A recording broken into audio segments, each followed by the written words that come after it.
स्वस्ति श्री गणेशाय नमः।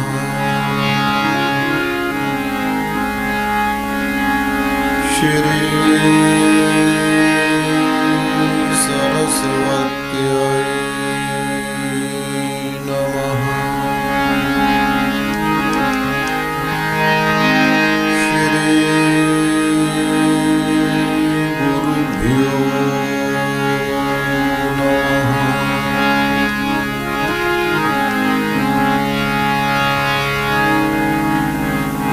भवः सर्वो रुद्रः पशुपतिरथो ग्रहः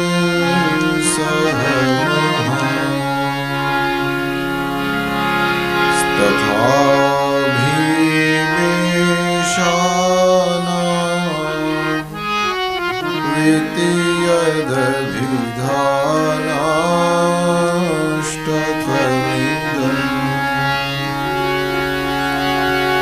अमोऽस्मिन् प्रत्येकम् प्रविचरति देव श्रुतिरपि प्रियायास्मै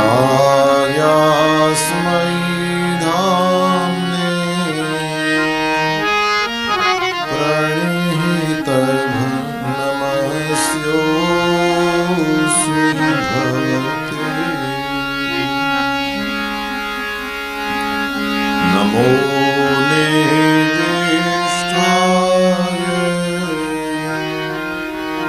प्रियदवदविष्ठाय च नमः क्षोदिष्ठाय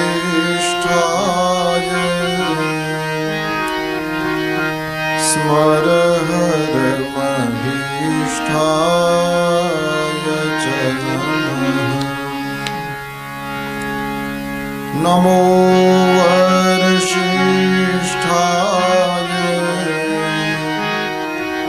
त्रिनयनयविष्ठाय च नमः सर्वस्मै ते तदिदमिति सर्वाय च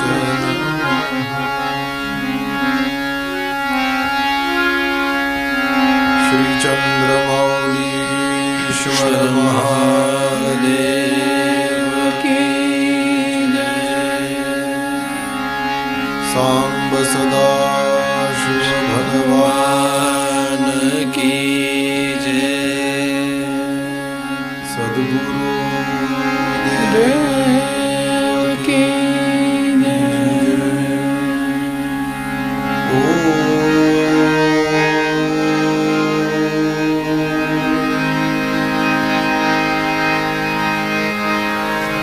नमः पार्वती पतये हर हर महादेव।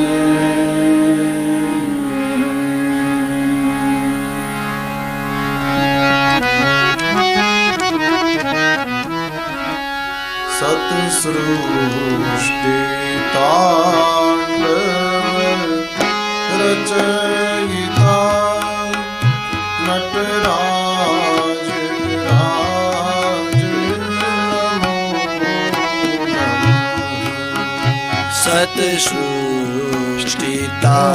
सत्सृष्टिताण्डव रचयिता नटराज राज नमो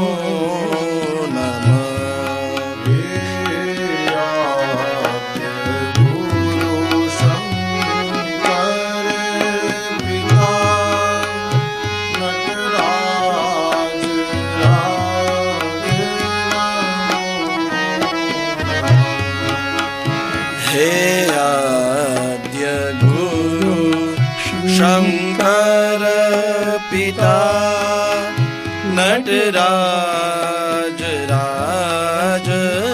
नमो नमः।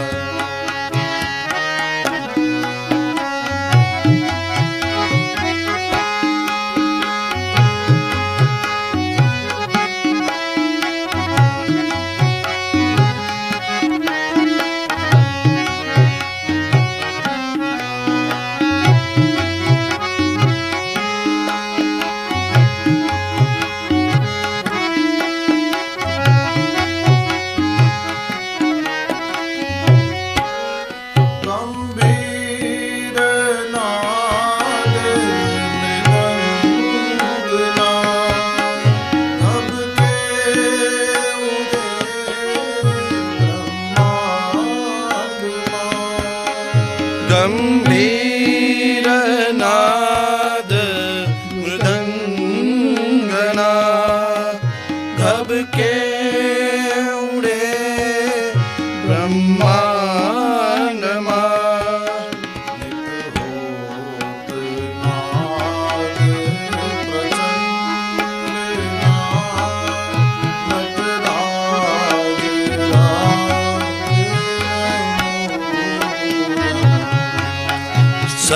सतसृष्टि तांडव रचयिता नटराज राज नमो नमः।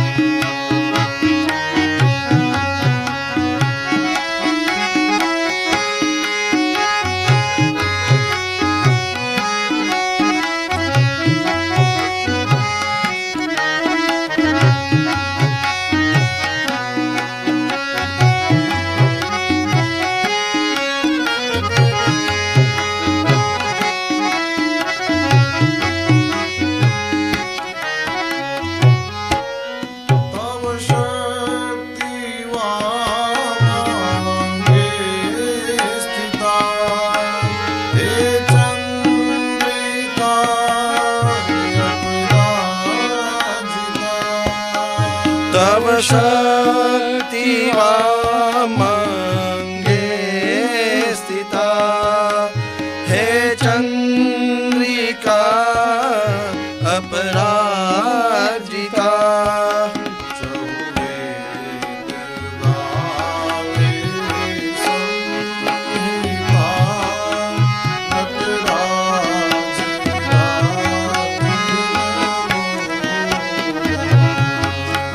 सतसृष्टि तांडव रचयिता नटराज राज नमो नमः।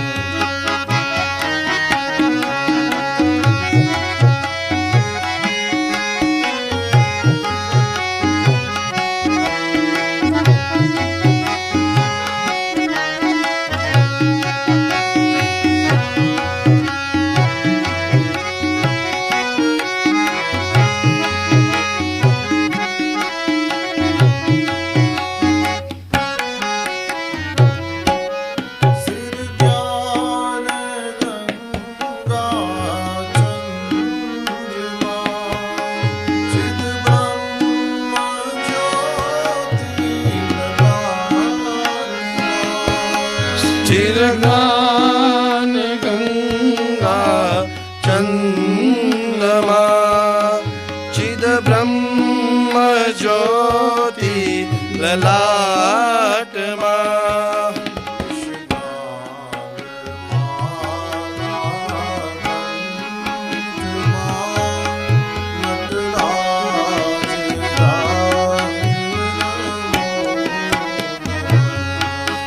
सतसृष्टि तांडव रचयिता नटराज राज नमो नमः।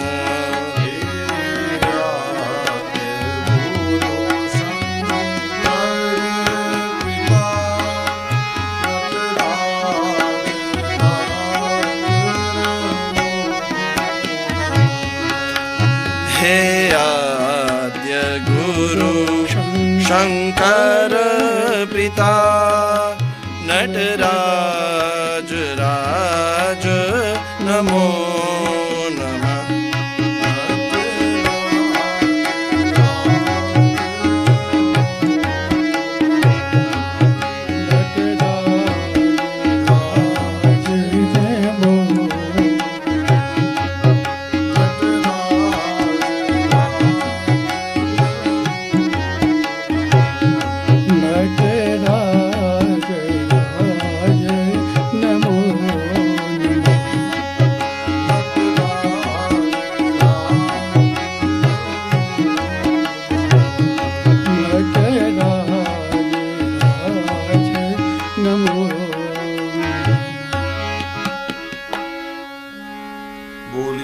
गंधर्वराज श्री पुष्पदंत की जय।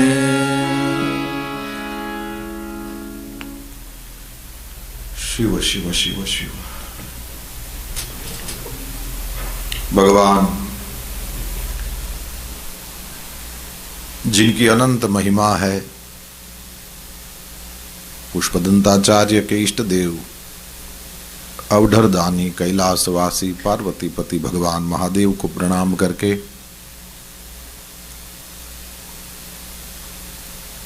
आइए मिलकर के सत्संग लाभ प्राप्त करें। पुष्पदंताचार्य का रचा हुआ यह शिव जी की महिमा को गाने वाला स्तोत्र है। इस हेतु इसका नाम शिव जी की महिमा का स्तोत्र शिव महिम्नः स्तोत्रम ऐसे है। एक मत ऐसा भी है कि आगे जाकर के धूर जटे है स्तोत्र में तत् ऐसे शब्द आते हैं, तो कहते हैं कि इसका नाम धुर्जटी स्तोत्र है। परंपरा से तो शिव महिम्नः ही है। इसको शिव महिम्नः स्तोत्रम क्यों कहते हैं? क्योंकि भगवान महादेव के जितने भी स्तोत्र ले लेंगे, शिव पंचाक्षरम हो गया या शिव तांडव स्तोत्र हो गया, वेद सार शिव स्तवः हो गया, जयशंकर स्तोत्र हो गया, निर्वाण षटकम हो गया, बहुत सारे ऐसे हैं जो शिव स्तोत्र हैं। सारे शिव जी की महिमा से ही भरे पड़े हैं। तो इसको शिव महिम्नः स्तोत्रम ऐसा क्यों कहते हैं? उत्तर दिया कि महिम्नः पारम ते, यहां से शुरू होता है, तो पहला जो शब्द है वो महिम्नः। इस वजह से शिव जी के हर स्तोत्र में पहले शिव शब्द, शिव तांडव है ना, शिव महिम्नः स्तोत्रम, ये पहले शिव शब्द लगना ये भी कई जगह पर सामान्य लगता है।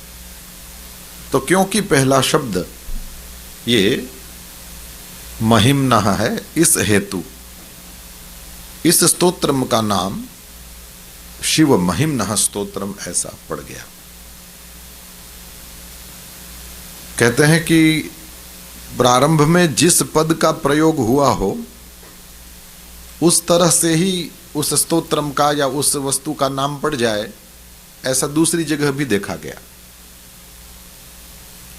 सामवेद में तलवकार शाखा है, तो उसमें भी जो उपनिषद है वो तलवकारो उपनिषद कहना चाहिए उसको। तलवकारोपनिषद के बदले केन शब्द से वो उपनिषद का प्रारंभ होता है, तो प्रसिद्ध नाम है केनोपनिषद। ईशावास्यम इदम सर्वम से प्रारंभ होता है, तो ईश शब्द सबसे पहले है या ईशावास्यम ये शब्द पहले है, तो ईशावास्योपनिषद या ईशोपनिषद भी कहते हैं। ईश के निकट करके बोलते हैं। तो जो पहला शब्द हो उसी से उस ग्रंथ का नाम पड़ जाए, ये होता है। तो इस तरह से यहां पर भी महिम्नः शब्द से इस स्तोत्र का प्रारंभ है, इस हेतु नाम पड़ गया महिम्नः स्तोत्रम या शिव महिम्नः। श्यामा रहस्य नाम का कोई ग्रंथ है, मैं आज पढ़ रहा था, कहते हैं उसमें भी कर्पूर शब्द से देवी मां की स्तुति होती होगी, तो उसमें कर्पूर स्तुति ऐसा नाम पड़ गया है। कहते हैं कि इस स्तोत्र की प्राचीनता बड़ी प्रसिद्ध है। ये जो पुष्पदंताचार्य हैं, इनका वास्तविक समय कौन सा है, इन्होंने इसको कब लिखा, ये वास्तव में कोई नहीं जानता। वैसे भी एक वस्तु की ओर मैं आपका ध्यान खींचूंगा। यहां पर वेस्ट साइड में कृति तो फेमस होती ही है, उसके कर्ता को भी लोग बहुत अच्छी तरह से संभालते हैं। आप देखोगे तो इंग्लैंड में वो रोमियो जूलियट तो दुनिया में वो नाटक प्रसिद्ध तो है ही है, लेकिन वो जिसने लिखा उस शेक्सपियर का घर आज भी उस जमाने में जैसा था संभाल के रखा। उसको विजिट करने जाओगे तो आप देखोगे कि वहां उस जमाने में जैसे कपड़े पहने जाते थे वैसे कपड़े पहन के लोग घूमते हैं अंदर, तो आपको वो फील देते हैं। मैं वो एल्विस प्रेस्ली का है उधर भी गया था, लेकिन उसके अंदर कोई लोग वोग नहीं घूमते, पर वो घर को उन्होंने संभाल के रखा है। बात तो मैं केवल आपको ये कह रहा हूं कि ये ईस्ट में और वेस्ट में बहुत बड़ा अंतर देखने को मिला। वहां केवल कृति का ही ध्यान रखते हैं, कर्ता का नहीं। कर्ताओं को उसमें रस भी नहीं था। यहां कृति का भी ध्यान रखा जाता और कर्ता को भी लोग बहुत अच्छी तरह से याद रखते। और फिर वहां जैसे ये इन लोगों को हर चीज में कॉमर्स को लाने की आदत है, तो फिर आप वहां जाओगे तो वो उसके घर के पास आसपास घूमोगे तो वहाँ वो सब लिखा हुआ, टी शर्ट्स और की चेन्स और पेन्स और हैट्स और, है ना, और फ्रिज में लगाने वाले वो मैग्नेट्स, हर जगह कॉमर्स होता है। तो ये लोग हर जगह पर ये चीजें रख देते हैं कि यहाँ से कुछ मेमोरी के रूप में ले जाओ अपने साथ में, सोवेनियर बोलते हैं ना। हाँ, इतना पुराना रामायण जो जगत की सबसे पहली कविता है, लेकिन एग्जैक्ट स्पॉट भारत में कहीं नहीं देखने को मिलेगा कि एग्जैक्ट यही वाल्मीकि आश्रम है। भगवान वेदव्यास ने उस गुफा में बैठ करके भागवत जी लिखी थी, लेकिन उस गुफा के पास आप ये बद्रीनाथ जी में वहां से आगे जाओ तो माणा नामक गांव है, वहां जाकर के बोलते हैं कि ये व्यास गुफा है करके। आप वहां जाकर के देखो तो ऐसा आपको कुछ नहीं लगे, बिल्कुल नहीं संभाला ऐसा भी नहीं, पर एग्जैक्ट हमको पता नहीं चलता कि एग्जैक्ट ऐसे ही था। इसको सालों से वो जिस तरह से फिर आसपास नए नए मकान बनने लगते हैं और फिर ये भी होने लगता है, तो उन चीजों को संभालना, मैं बात ये कह रहा हूं कि कर्ता को भी संभालना ये ईस्ट साइड में नहीं है। क्यों नहीं है? हमारा जैसा संकल्प वैसी हमें सिद्धि मिलती है। तो ईस्टर्न साइड में वहां लोगों को अपने नाम को रखने की ज्यादा नहीं पड़ी थी। वहां पर उन लोगों को इसमें इंटरेस्ट नहीं है कि लोग मुझे याद रखें, बल्कि यहां तक बड़ी बड़ी बातें सुनने को मिलती है कि संतों ने ऐसी वसीयत लिखी है कि कहीं भी मेरे नाम का जरा सा एक छोटा सा कमरा भी नहीं, एक खंभा भी नहीं, एक रास्ते को भी मेरा नाम मत देना, एक चौक को भी। ये मुझे प्रेम करते हो तो मेरा नाम नहीं चाहिए मुझे। क्या करो? बोले जो मैंने कहा वो कर सको तो करो। क्यों? बोले मेरे जैसे बहुत आए, मेरे जैसे अभी बहुत हैं, मेरे जैसे बहुत और आएंगे। तुम्हें वस्तु को पकड़ना है, व्यक्ति को नहीं।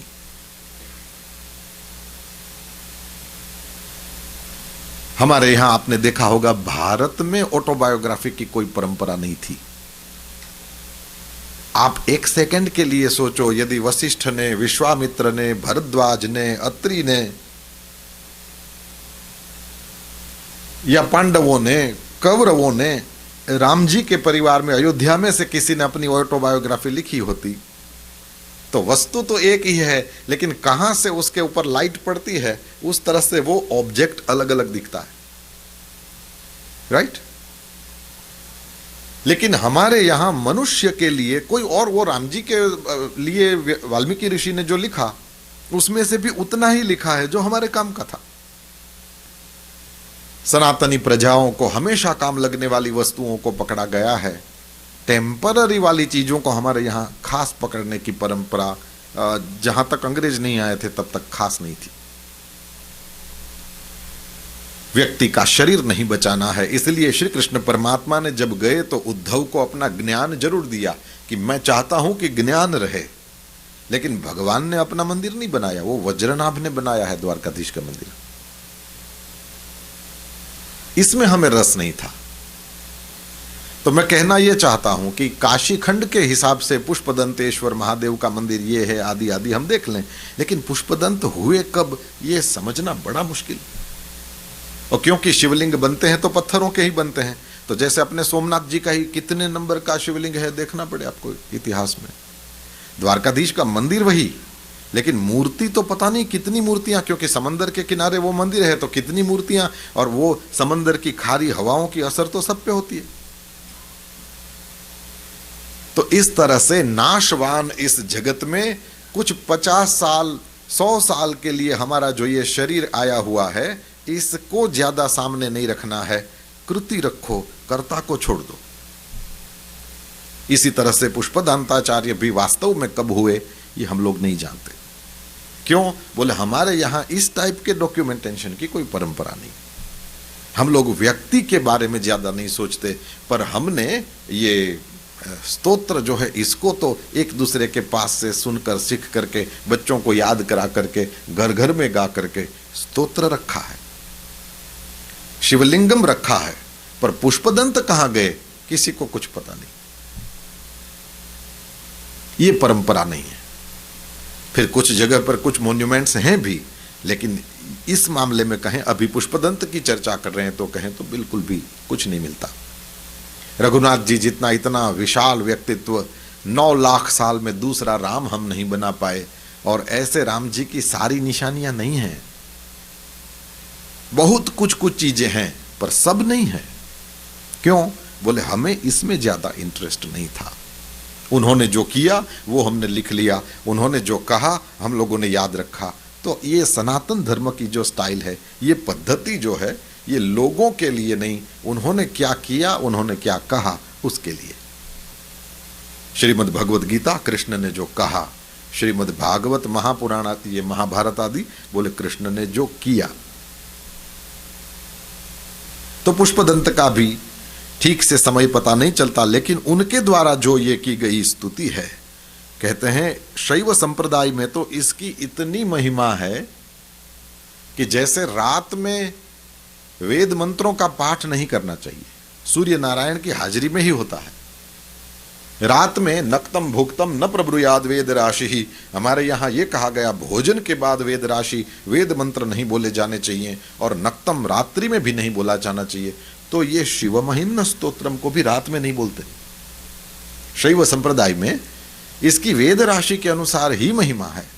तो जैसे वेद के मंत्रों को रात में नहीं बोला जाना चाहिए, इस तरह से हमारे यहाँ एक मर्यादा है, तो बिल्कुल इसी तरह से इसका भी पाठ नहीं करते। हमारे यहाँ ये कहा गया कि शिव महिम्न स्तोत्रम जो है, इससे रुद्राभिषेक किया जा सकता है। वेद के मंत्रों का पाठ करने का अधिकार सबको नहीं है, लेकिन ये स्तोत्रों का पाठ सब लोग कर सकते हैं। तो हमारे यहाँ ये कहा गया कि कोई भी व्यक्ति इस स्तोत्र का पाठ करते हुए भगवान महादेव पे अभिषेक करेगा तो उसका रुद्राभिषेक माना जाएगा। वेद के मंत्रों का पाठ सब नहीं कर सकते, लेकिन भगवान का यह जो दिव्य स्तोत्र है, इसका पारायण तो सब लोग कर सकते हैं। तो परब्रह्म परमात्मा की महिमा से भरा भरा यह स्तोत्र। पुष्पदंताचार्य ने तो पहले से ही कह दिया है, महाराज आपकी महिमा को कौन जानता है, लेकिन मेरी वाणी को पवित्र करने के लिए मैं भी कुछ प्रयत्न करूं। इस तरह से कह करके पुष्पदंताचार्य ने प्रयत्न किया है, और यह प्रयत्न अत्यंत श्रेष्ठ, अत्यंत सुंदर भी है। वैसे सुनने को आप बोलो कि हम लोग तो अभी भी वो नक्षत्र में ही अटके हैं, तो अच्छा तो लगता है लेकिन वहां ज्यादा अटकना नहीं। क्यों नहीं अटकना? बोले उसमें से जो लेना है या लेना था वो खाली इतना ही था कि भगवान महादेव का बाण उस ब्रह्मा के पीछे जो धर्म से हटकर कुछ करना चाहता है, तो आज भी उसके पीछे लगा है। माने भगवान महादेव ये आज भी धर्म मर्यादा का रक्षण करने के लिए इस तरह से तैयार खड़े हैं। जहां कहीं भी धर्म मर्यादा नहीं होगी तो भगवान महादेव उस धर्म मर्यादा का रक्षण करने के लिए वहां पर धनुष्य पे बाण चढ़ा करके खड़े होंगे। मुझे ये भी सुनने को मिला कि कई लोगों को कुछ वो चीज समझ में नहीं आई, किसी को वो समझ में नहीं आई। अच्छी बात है, ये तुरंत कंसंट्रेशन का लेवल भी तो हमारा अप डाउन होता है, और आसपास वाले भी तो ध्यान नहीं देते कि दूसरे तो कम से कम सुन रहे हैं, हम तो चुप रहे हैं। तो इस वजह से भी आपका कुछ छूट जाए, ये होता है यहाँ पर सबके साथ बैठो तो बहुत सारी चीजें होती हैं। तो कुछ लोग नहीं वो गर्म कपड़ा लाते हैं, क्यों? बोले ठंडी बहुत लगती है। तो मुझे तो, मैं इतना अपने ऊपर बिठा दिया है, मेरे को सब दिखता है। तो मैं आपको रीजंस बता रहा हूं कि क्यों कुछ बातें यहां से मैंने तो अपने हृदय से जितना हो सके स्पष्ट से स्पष्ट करने की कोशिश करी होती है, जितना मुझे आता है, या जितना मैं, ये लिखा हुआ एक प्रवचन है जिसके आधार पर आपके सामने बात करता हूं। निरंजन पीठाधीश्वर जी, कोई महेशानंद गिरी जी थे, मैंने दर्शन नहीं किए, पर आपका प्रवचन है और उसके आधार पर हम लोग बातें करते हैं। निरंजन ही पीठाधीश्वर स्वामी कृष्णानंद जी महाराज थे, आपने अन्वय और वो सब किया हुआ है, और पूज्य महेशानंद जी महाराज ने प्रवचन किया हुआ है, उसकी एक पुस्तक मिलती है, उसी के साथ हम लोग बैठ करके बातें कर रहे हैं। तो मैं जैसे कह रहा हूं कि उस तरह से मैं अपने से जितना हो सके हम कोशिश करते हैं कि स्पष्ट से स्पष्ट रूप में कहा जाए। पर एक तो आप लोगों की हिंदी का लेवल क्या हो आप जानो, और मेरी भाषा हो सकता है आपको थोड़ी सी कठिन लगे, फिर आसपास वाले, फिर ये थोड़ी ठंडक, और फिर बैठने का अभ्यास नहीं, तो वही वो भरतनाट्यम करते रहते हैं और फिर उस तरह से सुनते हैं, तो स्वाभाविक रूप से थोड़ा बहुत इधर उधर हो ही जाता है। तो what is the solution? Solution is, आपके लिए ही ये रिकॉर्डिंग किया जा रहा है। एक ही बार में सब सुन लिया, समझ लिया, सब प्राप्त हो गया, हम है ना, हमने सब नोट कर लिया अपने मन में, ऐसा नहीं होता। कोई चीज पसंद होए तो उसमें से कुछ छूट गया ऐसा लगे तो फिर एक बार जाओ। विज्ञान का यही तो सदुपयोग है। विज्ञान ने हम लोगों को इसलिए तो ये सुविधाएं दे रखी है कि यहाँ नहीं बैठे हैं उनको भी मिले, और जो यहाँ बैठे हैं उनको भी मन होए कि कुछ छूट तो नहीं गया, तो उस वजह से वो फिर देख सकते हैं। मेरे प्रभु, मैंने ऐसे लोगों के बारे में भी सुना, मेरे वो यूट्यूब पे लोग कमेंट करते हैं तो पता चलता है, एक ही कथा कुछ 50, 52, 53 बार, इस संख्या में कुछ फर्क हो सकता है मेरा, पर ये इस तरह से हुआ है। किसी ने ये लिखा कि वो मतलब 56वीं बार मैंने सेम कथा पूरी करी, 7 दिन की कथा 56 बार सुनी। रिटायर तो दुनिया में बहुत सारे पड़े हैं। कई लोग ऐसा सोच रहे हैं नवराय से, नवराव थी दुनिया भरेली से। श्रद्धा नहीं होए तो ये काम नहीं कर सकता आदमी। फिर वही बात हम लोगों ने चर्चा तो करी थी, आपका कोई भी फेवरेट गाना हो, उसकी एक लाइन पकड़ो, बार बार बोलो, कब तुम बोर हो जाते हो लिख लेना, और फिर श्री राम जय जय राम को रिपीट करो। कितनी बार बोल सकते हो देख लो। इसमें कुछ अमृत तत्व है, इसी वजह से तो हम लोग इसको बार बार बोलते हैं तो भी बोर नहीं होते, उल्टे और नया नया रस पैदा होता है। जहां बात भगवान की आएगी, यही बात है, जहां भी अलौकिक बात आती है तो वहां थकान नहीं, वहां बोर होना नहीं होता, वहां रोज नया नया रस आता ही रहता है। और जहां भी बात संसार की लौकिक आती है तो कभी न कभी तो हम थकते थकते थकते और थकते ही हैं।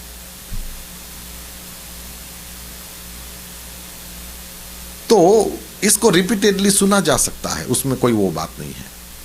फिर हम लोग तो उसमें और एक सुविधा है, यूट्यूब वाला तो हम लोगों को वो इंग्लिश में और उसमें सब टाइटल्स भी देने के लिए उसमें सुविधाएं हैं। वो जब प्रोसेस कर लेता है तो हमको वो सब टाइटल्स डालने देता है, तो वो भी किया जा सकता है ताकि थोड़ा बहुत मैसेज इसमें से पकड़ा जा सके। लेकिन मुझे जो आपको कहना है वो ये नहीं है, मुझे आपको कहना है वो ये है कि अगस्त्य महाराज ने जैसे पूरा समंदर पी लिया था, उस तरह से हमको पीने का मन करे कि हम एक एक शब्द समझ जाएं। इच्छा तो बहुत अच्छी है, लेकिन इतनी ताकत है क्या हम लोगों की? मैं जो बोल रहा हूं वो तुम पूरा पूरा कहां सुनते हो, तुम्हारा ध्यान इधर उधर होता ही है। तो मैं जो बोला जा रहा है वो भी तुम 100% सुन नहीं पाते, तो हम जितना सुनते हैं सब कुछ समझ सकते हैं क्या? और जितना समझ लेते हैं वो सब कर सकते हैं क्या? तो देखो, ये जैसे बर्फ होती है और एक के हाथ से दूसरे के हाथ में, फिर उससे तीसरे के हाथ में, तो वो कम कम होती जाएगी। यही स्थिति ज्ञान की भी है। स्वामी जी ने जो प्रवचन किया मेरे पास वो लिखा हुआ है, उसमें से मैं जितना समझ पाता हूं उतना आप लोगों के सामने रखूं, तो उसमें से ये कम हो गया जब मैं बोला, तो क्योंकि मैं जितना समझूं सब तो मेरे को बोलना भी नहीं आए।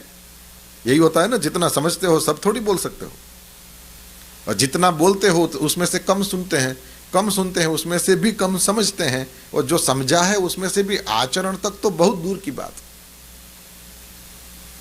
तो बात यह कर रहा हूं कि अगस्त्य की तरह पूरा समंदर पीने को मन करे, बहुत अच्छी बात है, लेकिन वो हमारी कैपेसिटी थोड़ी है। इस तरह से इसको कहेंगे अमृत का समुद्र। ये क्या है? अमृत का ही समंदर है।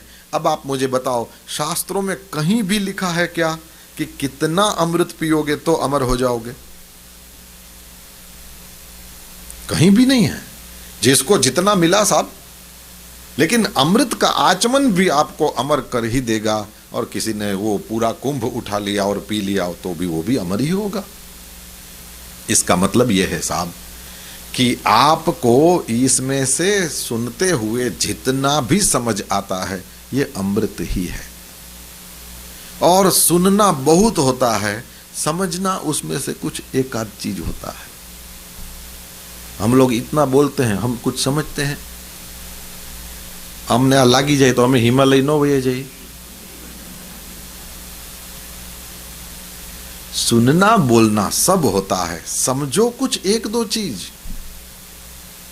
आचरण उसमें से किन्हीं एक दो चीजों पे होता है। फिर वो बात याद दिलाऊं, गुजराती में अच्छे से कहते हैं, धर्म सांभड़ो हर घड़ी, अधर्म सांभड़ो बे घड़ी, धर्म संभाड़ो हर घड़ी। सुनना 2 घड़ी के लिए होता है, संभालना इसको हर घड़ी के लिए होता है। तो वो जो सुनना है 2 घड़ी के लिए, वो 2 घड़ी सुनना क्या हुआ? जितना सुनते हैं उसमें से समझना तो कुछ ही है, फिर तो जो समझ में आ गया। इसलिए हमारे यहां कहा गया सत्संग क्या है? ब्रह्मलीन स्वामी शरणानंद जी महाराज का वाक्य है, सत्संग है जाने हुए असत का त्याग। पता चल गया कि ये चीज बुरी है मुझ में, अब उसका यदि मैं त्याग कर पाता हूं तो मैंने सत्संग किया। यही सत्संग है। सत्य तो फैला ही हुआ है, मैं असत को छोड़ पाऊं तो सत्य तुरंत ही मुझ में भर देगा। प्रकाश का होना ही होता है, अंधकार का अलग से जाना नहीं होता। प्रकाश हुआ कि युगों का अंधकार भी समाप्त हो जाता है। एक कमरे में 10 साल से अंधेरा हो, उसको दूर करने के लिए 10 साल लगते हैं क्या? कितना समय लगता है? 1 सेकेंड। आपने एक दिया जलाया नहीं कि तुरंत कितना ही पुराना अंधकार क्यों न हो, वही उसी सेकंड चला जाता है। बल्कि हकीकत तो यह है कि अंधकार का स्वतंत्र कोई अस्तित्व ही नहीं है, उसका सेल्फ एग्जिस्टेंस है ही नहीं। पर प्रकाश नहीं है तो उसको हमने अंधकार बोला। जैसे ही वो आता है तो वो जो हमारे लिए इल्यूजन था कि कुछ दिखता नहीं है या अंधकार है, वो चला जाता है। तो अगस्त्य की तरह ये पूरा पीने को मन करे, बहुत अच्छी बात, लेकिन ये ना हमारी कैपेसिटी और ना ही हम ये कर सकते हैं।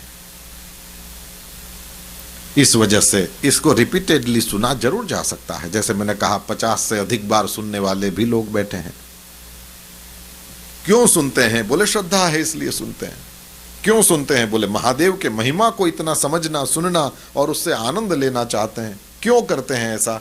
बोले यही बात, फिर से कुछ न कुछ तो करोगे, इसलिए करना चाहिए। वो नहीं करोगे तो नहीं करना चाहिए, वो जरूर करोगे, इसलिए करते हैं। सीधी सी बात। भगवान महादेव की महिमा में डूबो, वह अमृत का ही समुद्र है।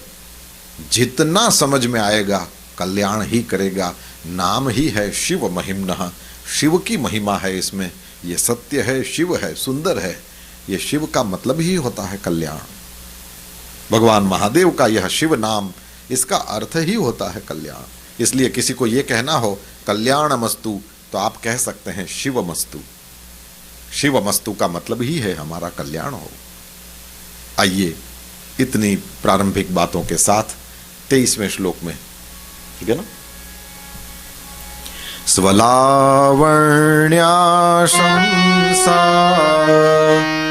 धृतधनुषमहनाय तृणवत् पुरः प्लोष्टं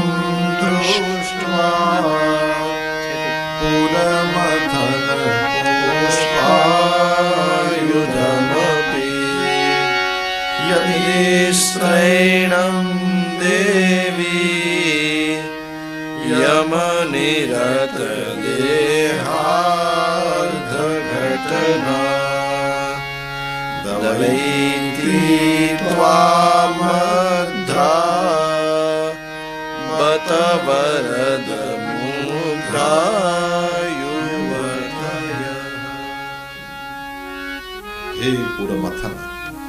भगवान महादेव ये पुरमथन है, ये त्रिपुर का मंथन करने वाले, त्रिपुर को नष्ट करने वाले हैं। कहते हैं कि भगवान महादेव ने धृत धनुषम, ये कौन है? कामदेव, जिसने धनुष्य उठाया था और उसके ऊपर पुष्पायुध है ना, पुष्पों के आयुध बाण, उसको चढ़ा करके भगवान महादेव के ऊपर ही चढ़ाने की चेष्टा करी थी। तो जिसने अपना धनुष्य उठा करके, और वो भी अपने आप को क्या समझता था? स्वलावण्या शंसा, मैं बड़ा सुंदर हूं।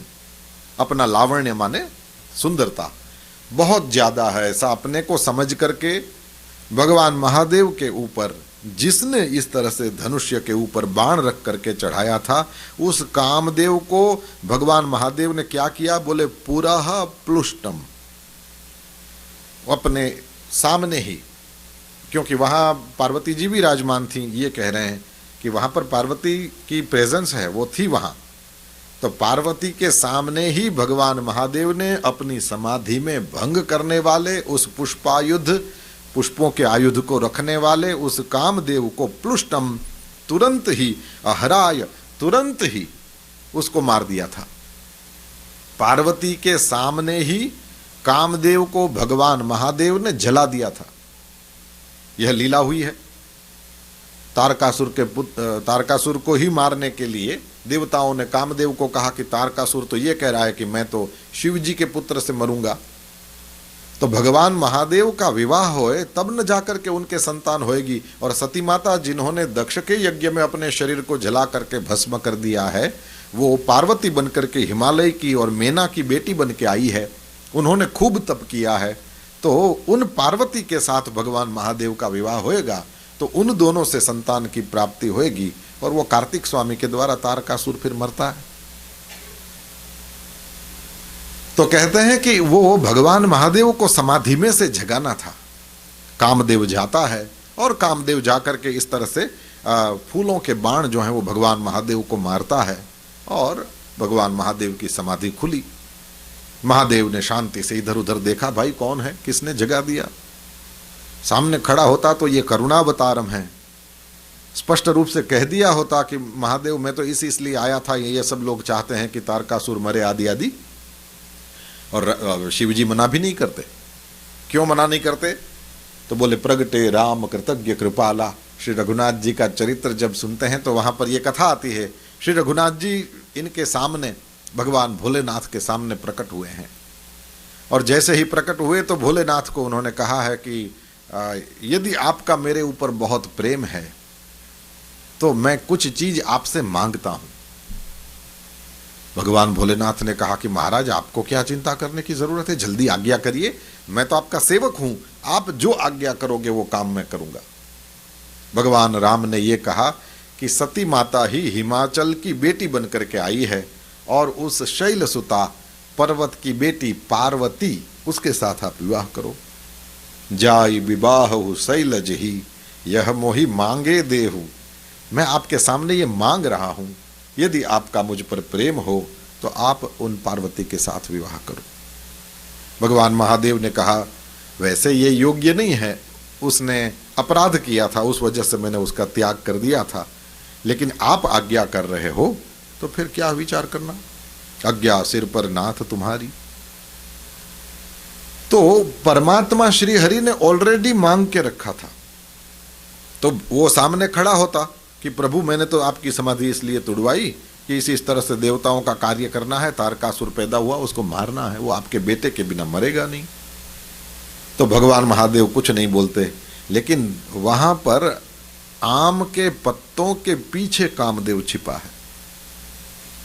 भोलेनाथ ने इधर उधर देखा तो वो आम के पत्तों के पीछे छिपे हुए कामदेव को देखते हैं, और एक तो समाधि में भंग कराते हो, फिर इस तरह से छिप रहे हो।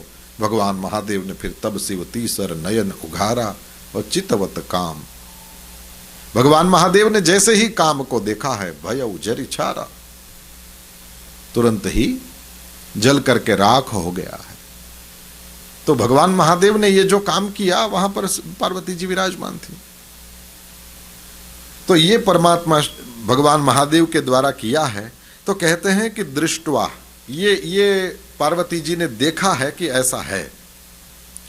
फिर भी यदि देहार्ध घटना, कभी भगवान महादेव ने अर्धनारीश्वर का रूप भी लिया है ना, तो अर्धनारीश्वर स्वरूप है वो कैसा है, एग्जैक्ट बीच में से देखेंगे तो वह चित्र ही इस तरह से बने होते हैं कि आप एक ओर देखेंगे तो भगवान महादेव का दर्शन होएगा और दूसरी ओर देखेंगे तो वही स्वरूप में भगवान के साथ पार्वती जी हैं।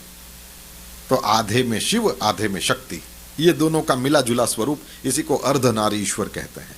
तो देह अर्ध घटना, अब महादेव ने अपने ही शरीर में पार्वती जी को इस तरह से भाग दिया है। इसके द्वारा यदि कहते हैं कि देवी को ये लगता हो कि ये तो स्त्रैण हो गए, ये शब्द लिखा है ना स्त्रैण, यदि स्त्रैणम देवी, तो ये समझते हो कि ये स्त्री के वश में रहने वाले हैं या मेरे वश में रहने वाले हैं। यदि ऐसा कुछ विचार करती हो माँ, तो हे यम निरत, आहा, क्या कहा, हे यम निरत, माने यम जो हैं उनके उसमें निरत रहने वाले। अलग अलग प्रकार के हमारे यहाँ 5 यम बताए गए, तो उनमें निरत रहने वाले, ये सत्य हो गया, अहिंसा हो गई, अपरिग्रह हो गया, इस तरह से है। सत्य, अस्तेय, अहिंसा, अपरिग्रह, इस तरह से यम है 5। योग का सबसे पहला स्टेप यम, फिर दूसरा वो ईश्वर प्रणिधान और वो सब उसमें नियम आते हैं, और उसके बाद प्राणायाम, उसके बाद फिर आसन, है ना। तो ये यम, नियम, आसन, फिर प्राणायाम, प्रत्याहार और धारणा, ध्यान, समाधि आदि आदि है, जो मेरे को याद थे तो मैंने आपको बता दिया। बोलना बहुत ही आसान। योग के मंदिर की पहली सीढ़ी है सत्य, है ना। इसलिए मेरे जैसे तो वो योगा डे मना, एक तो योग नहीं योगा, कुछ लोग कसरत करते हैं, नाक पकड़ते हैं, और उनको तो वो चटाई चाहिए स्पेशल वाली, और वो भी आम आपणे वाड़ी हगीए एवी, एનું नाम योगा मैट। योग से मिलता नहीं है, लेकिन वो मैट रखता है। एनीवे, करते हैं कुछ तो अच्छी बात है, पर इसको ढंग से करना, किसी टीचर के निगरानी में करना, आदि आदि चीजें होती हैं। पर मेरे जैसे उन लोगों को देखते रहते हैं, और मेरे को उसमें कुछ सीखने को भी मिलता है। एक इस बार मैंने ये 21 जून को अपना होता है ना, ये दुनिया भर में सब जगह लोग, और वो भी स्पेशल जगहों पे जाके तो खास, तो मेरे को मन हुआ था, तो इस बार मैंने ऐसा लिखा अपने सोशल मीडिया पे, तो लिख सकते हैं, किसी को कह नहीं सकते। तो क्या लिखा पता, कि योग दिन पर फोटो पोस्ट करने से अच्छा है वीडियो पोस्ट करो। ये सब के समझ में नहीं आएगा, इसलिए आगे चलो। तो यदि वो इस तरह से स्त्रैण मानती हो, तो फिर कहते हैं कि ये नारी के अधीन नहीं है, क्योंकि ये यम निरत हैं भगवान महादेव, यमों में लगे हुए हैं, ये अपरिग्रही हैं, ये सत्य में स्थित हैं, ये अहिंसा में स्थित हैं, ऐसे भगवान महादेव हैं। तो हे यम निरत, और दूसरा संबोधन एक ही श्लोक में 3 संबोधन है, देखो, पूर्व मथन दूसरी लाइन में, है ना, फिर यम निरत तीसरी लाइन में, और सबसे नीचे वरद, ये संबोधन। एक ही श्लोक में भगवान महादेव को अलग अलग ढंग से 3 संबोधन देते हैं, और कहते हैं हे यमादि योग परायण, या दूसरा हे वर देने वाले प्रभु, या हे पूर्व मथन जिसको हमने सबसे पहले देखा। कहते हैं कि ये इसलिए वो यदि ऐसा सोचती हैं तो ठीक ही है। क्यों? बोले मुग्धाहा युवतयः, महिलाएं कैसी होती हैं? तो कहते हैं मुग्धाहा, माने भोली भाली। कृष्ण भगवान के बारे में भी भागवत में इसी तरह से लिखा हुआ। जानकी जी के बारे में रामायण में नहीं देखा मैंने, पर कृष्ण भगवान के बारे में लिखा है कि 16,108 रानियों के साथ परमात्मा रहते ही इस तरह से थे कि उन लोगों को लगता था कि ये मुझे छोड़ के कहीं जाते नहीं हैं, तो ये पता नहीं क्या करते होंगे। कृष्ण परमात्मा उनके साथ इस तरह से रहते थे, श्लोक को, अर्थ को, वो भोले भालेपन को आदि आदि, क्योंकि जमाना बदलने लगा। अब आपको वो सारी चीजें यहां दिखती नहीं है, पर ये तो देवी मां की बात है। देखो, पूतना जब आई गोकुल में तो यशोदा जी ने अपना कृष्ण जैसा लाला उस राक्षसी के हाथ में खुद ही दे दिया था। ठीक है, एक तो अपने ठाकुर जी किसी को नहीं देना चाहिए, उसमें भी राक्षसी को दे दिया, तो विचार करो कि उन्होंने ठीक किया कि गलत किया। तो बोले ये ऐसा कन्हैया राक्षसी के हाथ में सौंप देना, ये दो लोग कर सकते हैं, एक मूर्ख जिसको पता ही नहीं है कि सामने राक्षसी खड़ी, और दूसरा जो भोला होगा। भोले और मूर्ख में एक बड़ी पतली सी भेद रेखा होती है। मूर्ख को कुछ समझ नहीं आता और भोले भाले होते हैं वे समझना ही नहीं चाहते होते। इनका अपना डिसीजन होता है, सब अच्छे हैं, वो जो करे। जानकी ऐसे घर में बड़ी हुई थी, इसलिए जो राम की अर्धांगिनी है, आज आपको पता है कि सती माता ने जब सीता का वेश लिया, जो कल कथा देखी थी हमने, तो वहां पर स्पष्ट लिखा है लक्ष्मण दीख उमाकृत बेशा। लक्ष्मण ने, पार्वती ने, ये सती माता ने जो वेश बनाया वो देख लिया और चकित भये, तुरंत ही चकित हो गए कि इस समय यहां पर सती माता जो शिवजी की अर्धांगिनी है वो सीता माता का वेश लेकर आएगी, ऐसा तो स्क्रिप्ट में कहीं नहीं है। लक्ष्मण जी एकदम परेशान से हो गए थे कि ये ऐसी एंट्री है इस नाटक में, ये तो पता ही नहीं था मेरे को। लेकिन लक्ष्मण ने थोड़ी देर बाद निश्चय कर लिया, मेरे गुरुदेव भगवान कहते हैं कि लक्ष्मण ने निश्चय कर लिया कि कुछ भी हो, लेकिन मुझे इतना तो पक्का पता है यहां मेरा कोई डायलॉग नहीं है। तो लक्ष्मण कुछ नहीं बोला। इसमें समझना हमको यह है कि सती ने सीता का वेश लिया, ये राम का छोटा भाई या सेवक या असिस्टेंट, आप जो चाहो कह सकते हो, लक्ष्मण इस तरह से रहते थे। तो राम जी का छोटा भाई समझ गया तो राम जी नहीं समझ जाएंगे, इसलिए वो तुरंत पकड़ भी लिए थे और पिता समेत लीन निज नामु, उन्होंने वंदन किया था सती माता को। और ये भी कहा कि कहां वृषकेतु, शिव जी कहां है, यानी इस संशय के वन में विश्वास को छोड़ करके हे श्रद्धा कहां घूम रही हो। इस बात को अब यहां लगाओ। मैंने कहा जानकी का भी इसी तरह से पालन किया गया था। ये सती ने सीता का वेश लिया, ये लक्ष्मण समझ जाए तो राम के हमेशा पास में रहने वाली ये राक्षस ऋषि जैसा दिक साधु का वेश लेकर आया है, सीता जी नहीं समझ जाए। इतनी भी मूर्ख समझते हैं सीता को। तो उन्होंने क्या किया, बोले ये कैसा भी हो, साधु वेश लेकर आया है, सनातन धर्म की मर्यादा है, मुझे तो इसको भिक्षा देना। और एक टॉप की बात सुन लो, ऐसे भोलों का कभी भी अकल्याण हो ही नहीं सकता। हाँ जी, ऐसे भोले लोगों के ऊपर भगवान का सुदर्शन चक्र घूमता है। ऐसे लोगों की कभी मस्खरी भी नहीं करना। देखो, पूतना को जशोदा ने तो लाला दे दिया, अब पूतना ने जो करना था ट्राई करी, लेकिन लाला का बाल बांका हुआ। यदि होता तो सब लोग जशोदा को क्या क्या नहीं बोलते। लेकिन देखो, ऐसे भोले भाले लोग जो होते हैं, इनका कभी भी कहीं भी पराजय होता ही नहीं है। न सीता का बाल बांका हो सका और ना ही जशोदा का। तो ये मुग्धता, ये भोलापन, जशोदा जब पूतना को कृष्ण दे देती है तो वो भोली है, वो मूर्ख नहीं है। इस तरह से कभी इस तरह से कृष्ण भगवान की पत्नियां भी विचार करती हैं, ये तो मेरे को छोड़ के जाते ही नहीं है।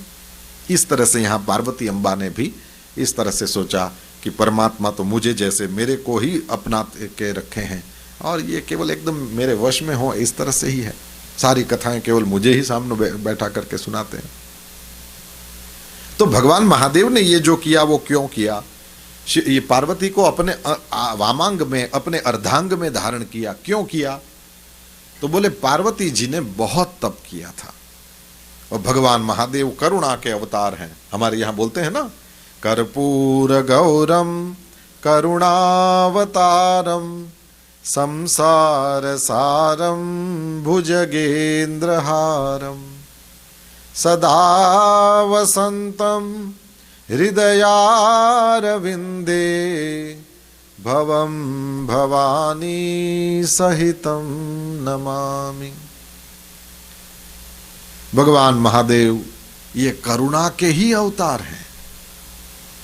साक्षात करुणा, साक्षात शांति भगवान महादेव हैं। ऐसे करुणावतार भगवान महादेव ने जैसे ही देखा कि पार्वती ने मेरे लिए बड़ा तप किया, बड़ा दुख उठाया है, कुछ हजार वर्षों तक पार्वती ने तप किया था, कम से कम 4500 वर्ष, उससे भी ज्यादा होगा पर कम से कम इतना तो है ही है। यहां तक बात आगे बढ़ी थी, शिव जी को प्राप्त करने के लिए पार्वती अम्बा जब तपस्या करती है तो केवल सूखे पत्ते खा करके, पेड़ों से गिरे हुए सूखे पत्ते खा करके उसने तप किया। और कहते हैं अंत में तो वो सूखे पत्ते भी छोड़ दिए थे, पत्ते को ही पर्ण कहते हैं, और पत्ते भी खाना छोड़ दिया, पर्ण भी खाना छोड़ दिया, तो मां का नाम पड़ गया अपर्णा। उमहि नाम तब भयउ अपर्णा, मां का एक नाम है अपर्णा, पत्ते भी खाना छोड़ दिया था। तो पार्वती ने बहुत तप किया है, मेरे लिए बहुत दुख उठाया है, इसलिए उस विरह से उसे उबार लूं, ये विचार करके भगवान महादेव ने अत्यंत दुर्लभ ऐसा अपने वामांग में धारण किया, और यही उनका अर्धनारीश्वर वाला रूप है। तो भगवान महादेव को जब यम निरत बताया तो उससे जितेंद्रियत्व बताया। इसका मतलब यह है कि वे कभी भी अधीन नहीं होते। अच्छा, कामदेव को जलना पड़ा, उसकी कथा के बारे में ये कहते हैं कि कामदेव ने विचार किया कि पार्वती रोज शंकर भगवान की सेवा करती है और भगवान महादेव उनकी सेवा का स्वीकार भी करते हैं, तो मेरे लिए स्त्री का शरीर, क्योंकि महादेव पुरुष के रूप में, तो स्त्री का शरीर, यदि कोई महिला तप कर रही होती तो किसी पुरुष का शरीर, मेरे लिए ये पैर रखने की जगह है।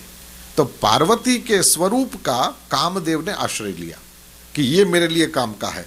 तो पार्वती का जो लावण्य है, पार्वती का जो सौंदर्य, तो उसने ऐसी आशा रखी थी कि पार्वती के सौंदर्य के द्वारा मैं भगवान महादेव में कामना उत्पन्न करा लूंगा, ये हो जाएगा।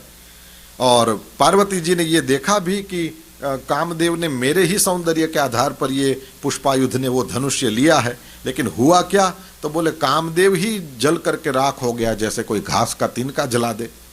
कामदेव स्वयं ही वहां पर नष्ट हो गया। तो पार्वती जी ने अपने सामने ही देखा था। इसका मतलब ये कि कोई सुनी सुनाई बात नहीं थी, और ये पार्वती ने सुनना भी पड़ा। कामदेव ने को जैसे ही भगवान महादेव ने जला दिया, तो वो सप्तर्षि जो पार्वती जब तपस्या कर रही थी तो उसकी परीक्षा करने आते थे।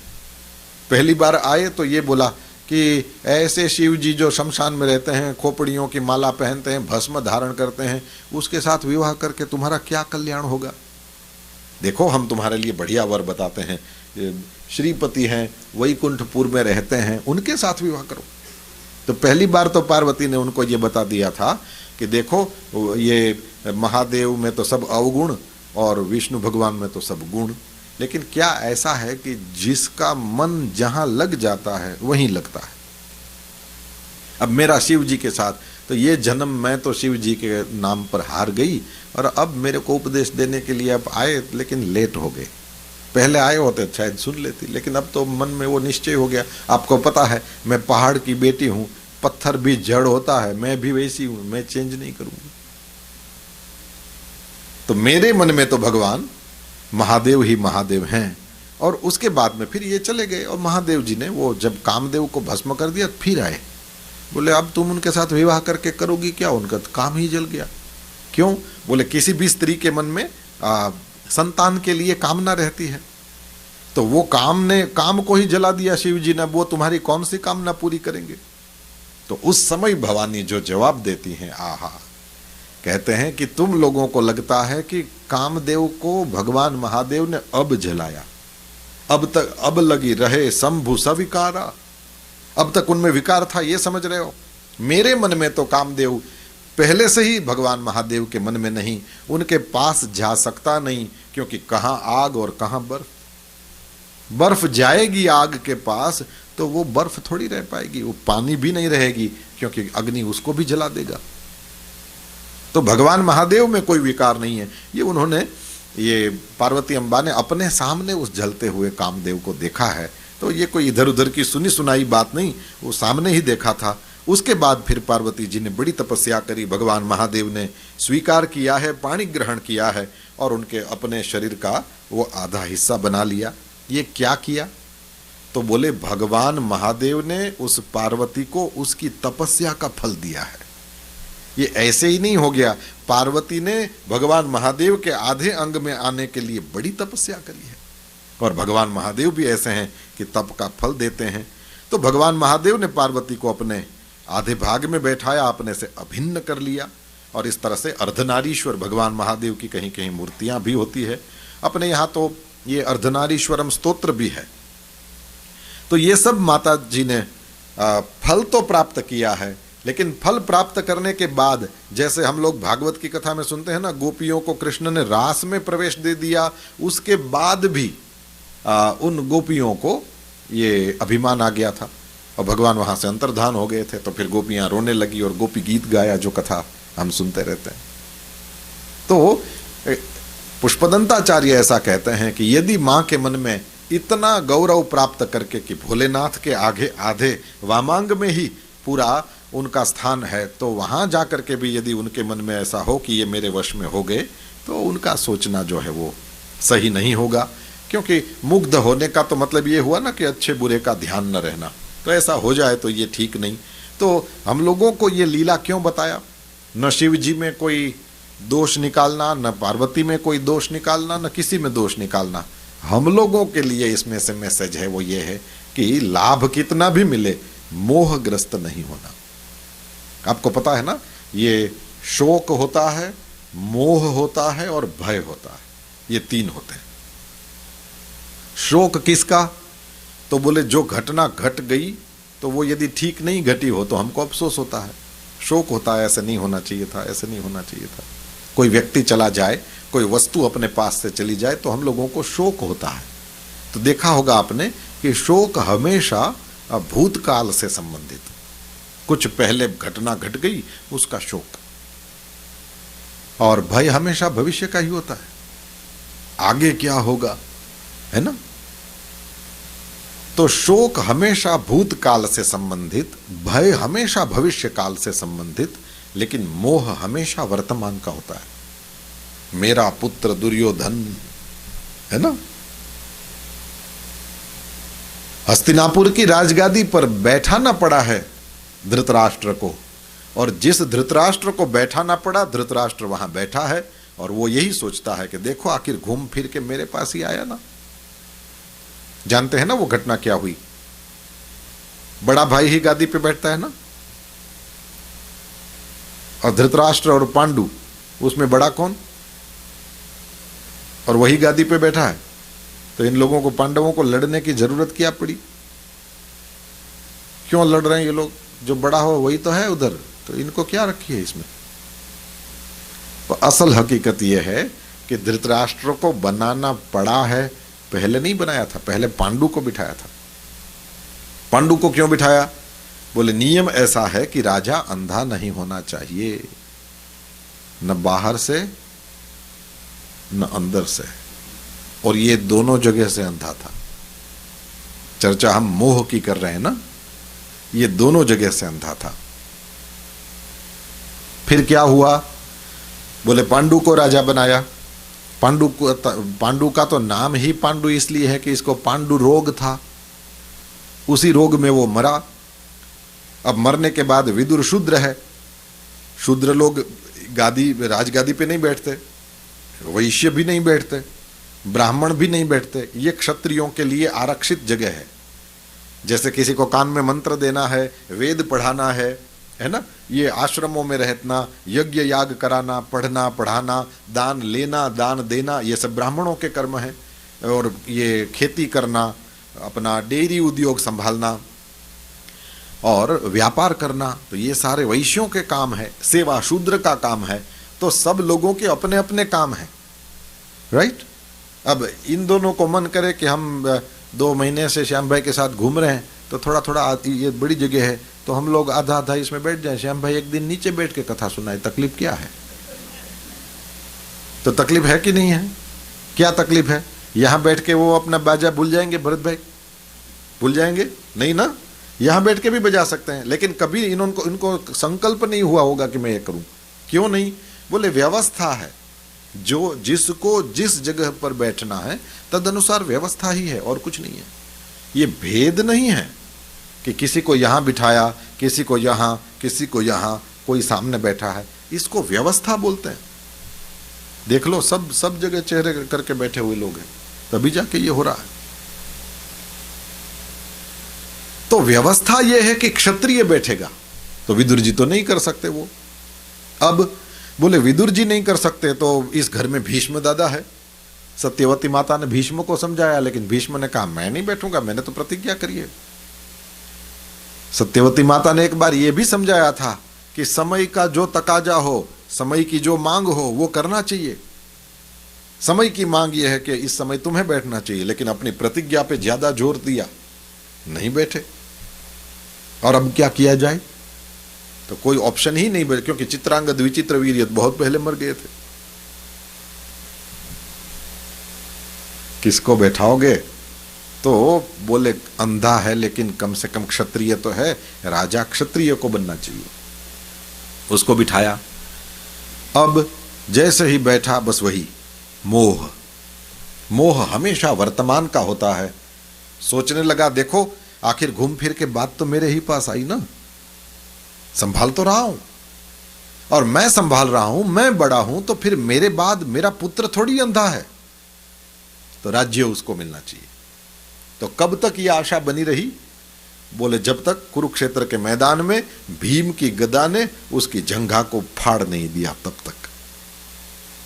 ये मोह है। फिर वही बात जैसे हमारी चर्चा हुई थी, ये एक्सट्रीम क्यों लिखते हैं इसमें? बोले एक्सट्रीम इसलिए लिखते हैं कि तुम ऐसे तो नहीं हो ना, उसका भी उद्धार हो गया तो तुम्हारा तो जरूर हो जाएगा। एक्सट्रीम इसलिए लिखते हैं। अपनी दृष्टि के सामने या अपने जीते जी 100 अपने पुत्रों की मृत्यु सुनना, कहो इससे बड़ा दुर्भाग्य कहां देखने को मिलेगा। और फिर भी जिंदा था। लेकिन इसके भी मोक्ष की चर्चा है। यह भी अंत में हरिद्वार अपनी पत्नी के साथ चला गया था, और धृतराष्ट्र गांधारी दोनों का वहां पर उद्धार हुआ है, मोक्ष हुआ है। तो मोह हमेशा ही ये वर्तमान से संबंधित होता है।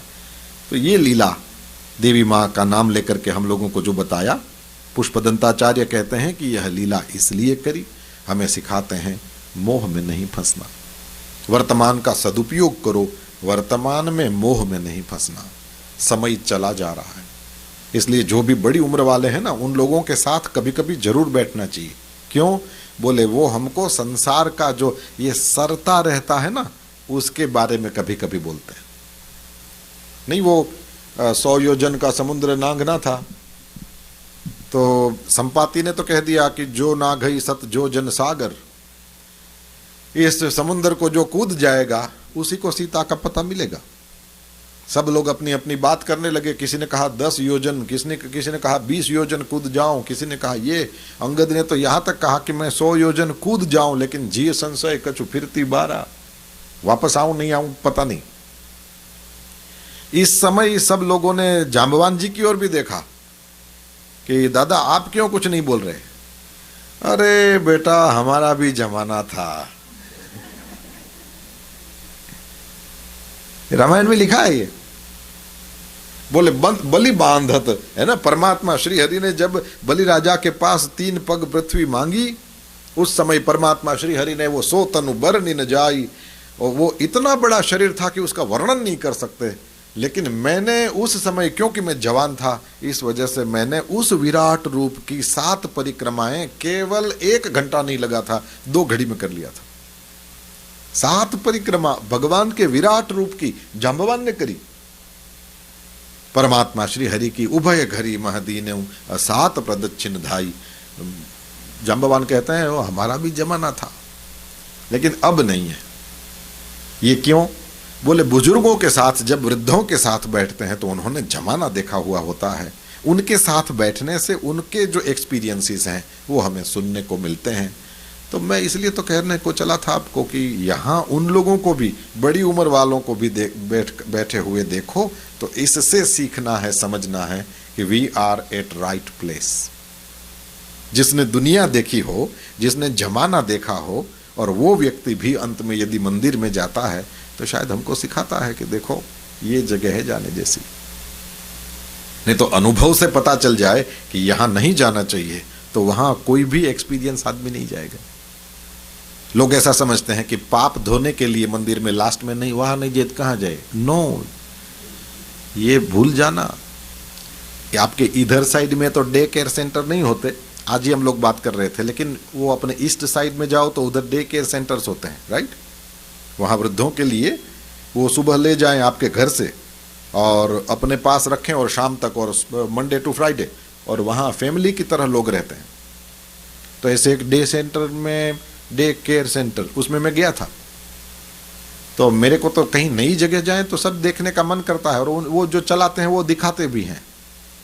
तो मैंने क्या देखा पता, इधर बाहर तो हॉल में कई लोग बैठ करके श्री राम जय राम जय जय राम, और वो कीर्तन, और क्योंकि सावन का महीना चल रहा हो तो सब लोग इस तरह से और अब यहाँ ये स्टाइल है ना कि इतना बड़ा एक हॉल है, आपको दे दिया गया है, आप ज़रूरत के हिसाब से अपना इंफ्रास्ट्रक्चर खड़ा कर लो। तो इसमें वो छोटे छोटे वो वॉल बना लिए तो कमरे हो गए, ऑफिस हो गया, डाइनिंग हो गया, ये वो उस तरह से। तो ऐसे ही मैंने कहा इतने सारे कमरे हैं यहाँ, तो बोले नहीं नहीं उसमें भी अंदर बैठे हैं। क्या बात है? बोले हाँ चलो दिखाता हूँ। वो एक खोल के देखा तो कैरम रमता था बाहर, इधर श्री राम जय राम चल रहा था, उधर 4 लोग बैठ के कैरम खेल रहे थे। बोले इतना ही नहीं है और भी है, आइए दिखाता हूँ। दूसरा खेला पाना रमता था।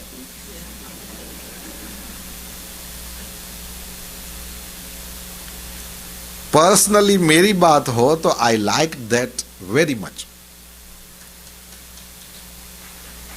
क्या आई लाइक्ड वेरी मच? कि जिसको श्री राम जय जय राम में मनोवृत्ति नहीं है उसको जबरदस्ती कभी भी पकड़ के नहीं बिठाना चाहिए, वो तुमको भी नहीं करने देंगे। इसलिए कभी भी जबरदस्ती नहीं साहब। दुनिया में बहुत सारी चीजें हैं जो बोझ मान के करनी पड़ती है। कम से कम धर्म तो ऐसा होना चाहिए कि मौज आए वही किया जाए। कीर्तन की मौज है करो, नाचने की मौज है करो, कथा श्रवण करना आपके स्वभाव में हो, आपको अच्छा लगता हो तो करो। नहीं तो इतना वो भोजन, और मैंने तो कहा भी था आप लोगों को एक बार भोजन करा दें, फिर ये एसी कमरे में लाएं और बिठाएं और चुपचाप धार्मिक प्रवचन सुनना है, कितना कठिन काम है। आप सबकी बलिहारी है। भोजन के बाद ये करना कितना काम है। तो स्वभाव में हो वो करना चाहिए, स्वभाव में नहीं है तो करके क्या फायदा। इसलिए जिसके स्वभाव में जो हो, वो डे केयर सेंटर वाले जो हैं वो जिसके स्वभाव में जो हो उसको वो करने देते हैं, और ऐसे ही होना चाहिए, है ना। तो जो जिसकी जैसी उम्र, अब उसके पास उस टाइप का ज्ञान होता है। और आपने देखा, वो तो हमको लगता है कि रिटायर, अब रिटायर एक टाइटल ऐसा है कि सब एक जैसे दिखते हैं पर एक जैसे होते नहीं हैं। कोई बड़ी कंपनी के सीईओ होते हैं, वहाँ से रिटायर होते हैं। कोई बड़े प्रोफेसर्स होते हैं, किसी ने बिजनेस चलाया होता है, किसी ने ये, किसी ने वो, कई कई टाइप के काम किए होते हैं। उसमें से रिटायरमेंट लेना तो काम बंद हुआ, लेकिन वो समझ, वो ज्ञान, वो तो है। कनाडा के मंदिरों में मैंने देखा, बुजुर्ग लोग जो हैं वो वहाँ उन मंदिरों में रोज शाम को प्रसाद, वो भोजन का वो दिया जाता है। तो वो लोग क्या करेंगे, वो मंदिर में जाएंगे, अपना कीर्तन वीर्तन करके, जब भोजन की बात आएगी तो वो हर रोज अलग अलग टेबल पे बैठे। क्यों? बोले वो स्टूडेंट्स इंडिया से आए हुए होते हैं, कभी कभी बड़ी चिंता में होते हैं, तो खाना तो हो जाता है लेकिन एक इनकी डिनर मीटिंग हो जाती है और उनको पूछते हैं कि कहाँ से आए हो, क्या है, कैसे है। और यहाँ पर क्या पढ़ रहे हो, उसके लिए कौन सा कॉलेज ठीक है, और उसके आसपास कहीं वो रहने की जगह ठीक मिलती है कि नहीं, इसको सब पता, क्योंकि यहीं रहता है 30 साल से। तो बच्चों को हेल्प करता है, कहाँ पर खाना मिलता है, कहाँ क्या, कौन से स्टोर्स में जाएंगे तो आपकी बेसिक चीज़ें आपको मिल जाएंगी, कैसे चलना, यहाँ की ये पब्लिक ट्रांसपोर्ट है कि नहीं है, हो तो किस तरह से उसमें चलना, आदि आदि। और रोज अलग अलग टेबल पे।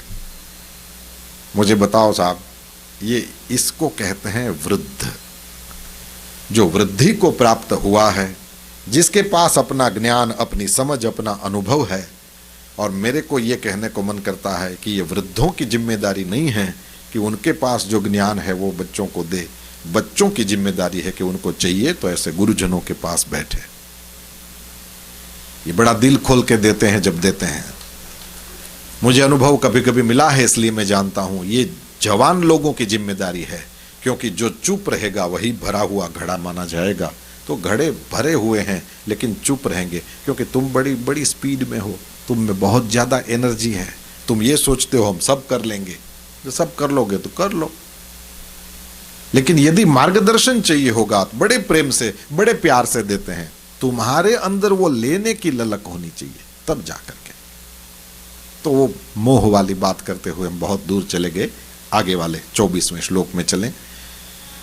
श्मशानेष्वा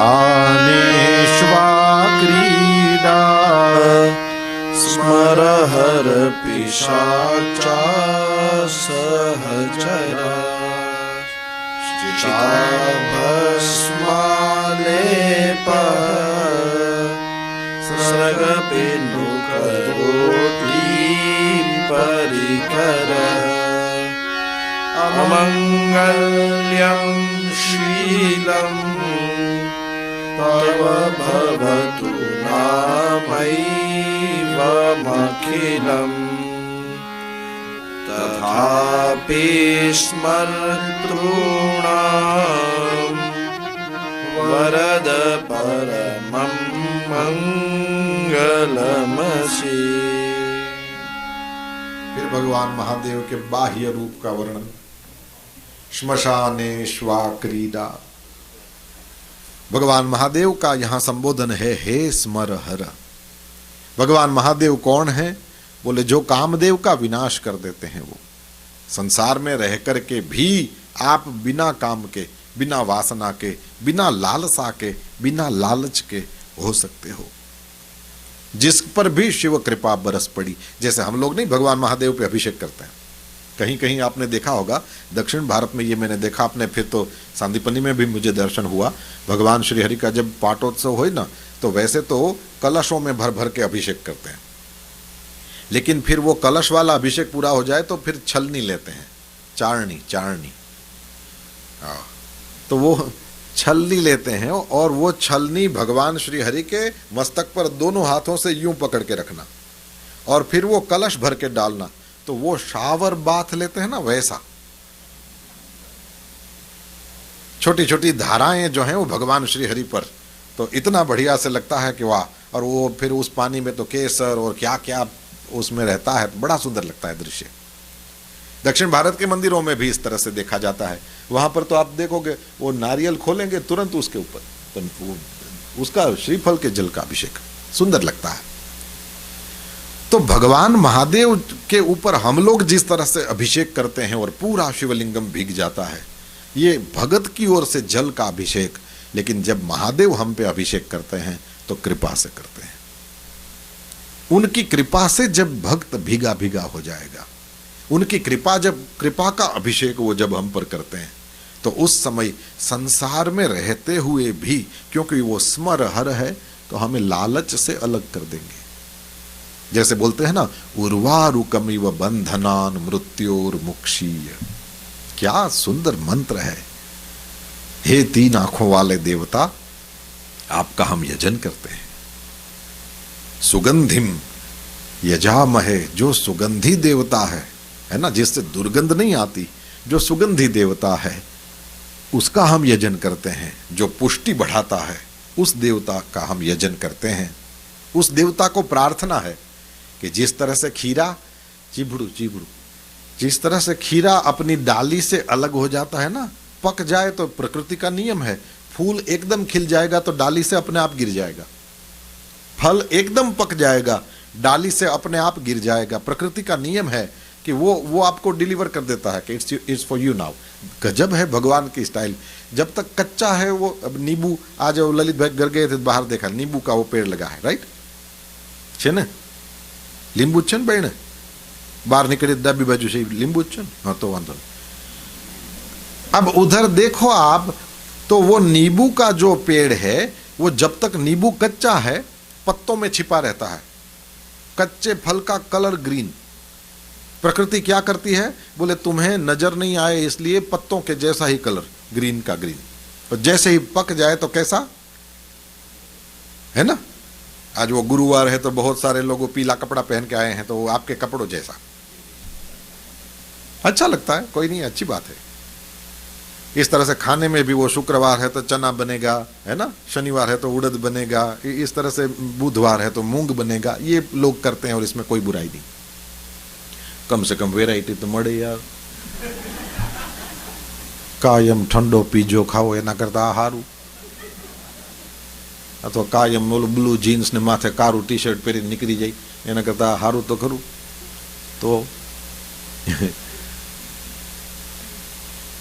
तो जब तक कच्चा है पत्तों में छिपा रहता है फल, और जैसे ही पक जाए अपना कलर चेंज कर देता है। देखो प्रकृति का क्या उपकार है कि तुम्हें दिख जाए कि देखो ये पक गया ना केला हो, ये अपने कितने जो फल है सब, सेव देख लो, सारे फलों में यही है, पक जाए तो अपने आप डाली से छूट जाता है। मंत्र में भगवान महादेव को जो 3 आंखों वाले त्र्यंबक देवता हैं उनको प्रार्थना है, पका हुआ फल जैसे डाली से अपने आप अलग हो जाता है, उर्वारुकम इव, इस तरह से जैसे वो फल डाली से अलग होए उस तरह से बंधनात् और मृत्यो हो, बंधन और मौत उन दोनों से हे मेरे नाथ मुक्षीय, आप हमें मुक्त करें।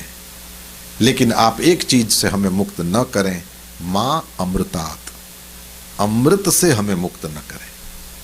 प्रभु हमें अमृत का दान करें, जैसे बोलते हैं मृत्योर मां अमृतम गमय।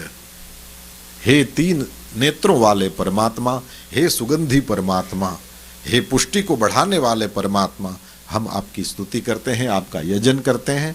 आप हमें बंधन और मृत्यु इनसे छुड़ा देना, आप हमें अमृत से ना छुड़ाना। क्या वेद के मंत्रों में ऋषि मुनियों ने प्रार्थनाएं करी है।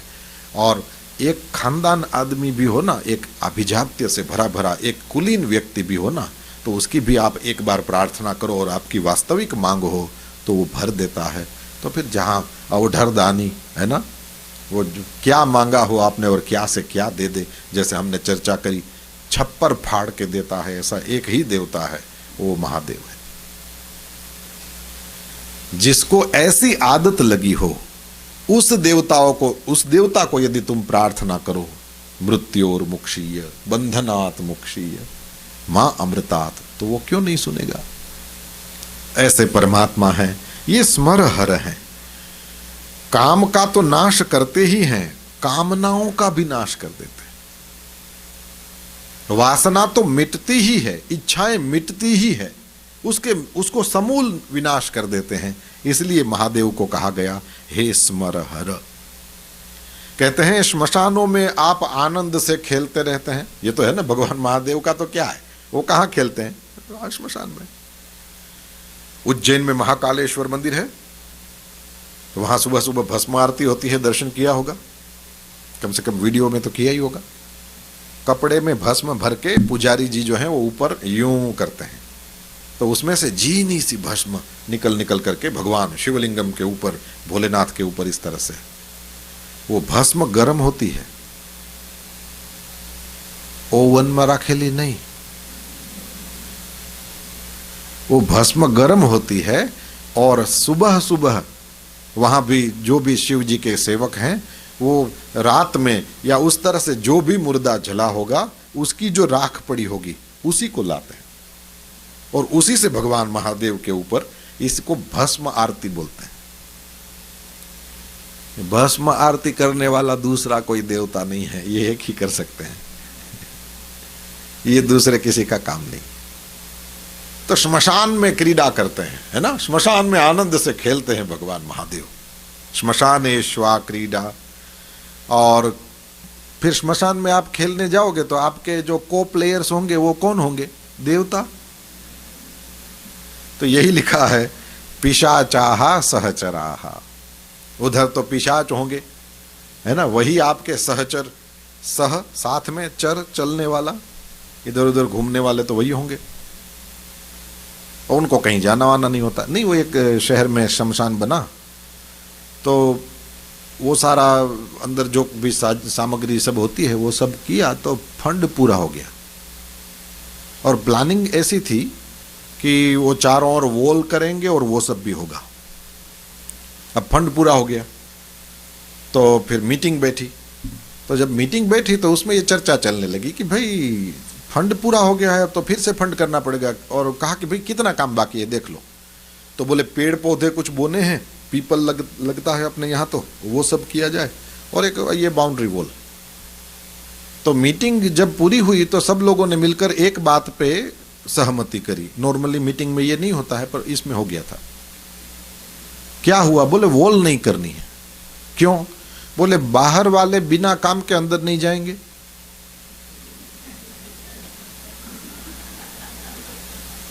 और अंदर वालों को कहां जाना है? वो तो अंदर ही अंदर मिलेंगे। तो इस वजह से बाउंड्री वॉल का प्रोग्राम कैंसिल। तो इतना फंड नहीं करना। और पेड़ पौधे बोने थे, उसमें फल, उसमें क्या फंड चाहिए? बो दो। रात में एक आदमी जा रहा था और बाय वॉक चलते हुए जा रहा था तो उसने देखा फुटपाथ पे एक ऐसे ही आदमी बैठा है। ने घड़ी में देखा, रात में 2:30 बजा था। तो उसको देख के कहता है कि बड़ी देर हो गई है। तो उसने कहा हाँ बड़ी देर हो गई, 2:30 बज गया। तो बोले कि इस समय यहां फुटपाथ पे बैठे हो और ये पीछे ग्रेवयार्ड, मेरे जैसा तो कोई और डर लगे। तो वो बोलता है इसमें डरने की क्या बात है, वो अंदर गर्मी हो रही थी बाहर आ गया। तो वो तो अंदर से निकला था, अंदर गर्मी लगी तो ऐसा लगे थोड़ी देर बाहर बैठो। अब इसकी क्या दशा हुई होगी ये सोचो।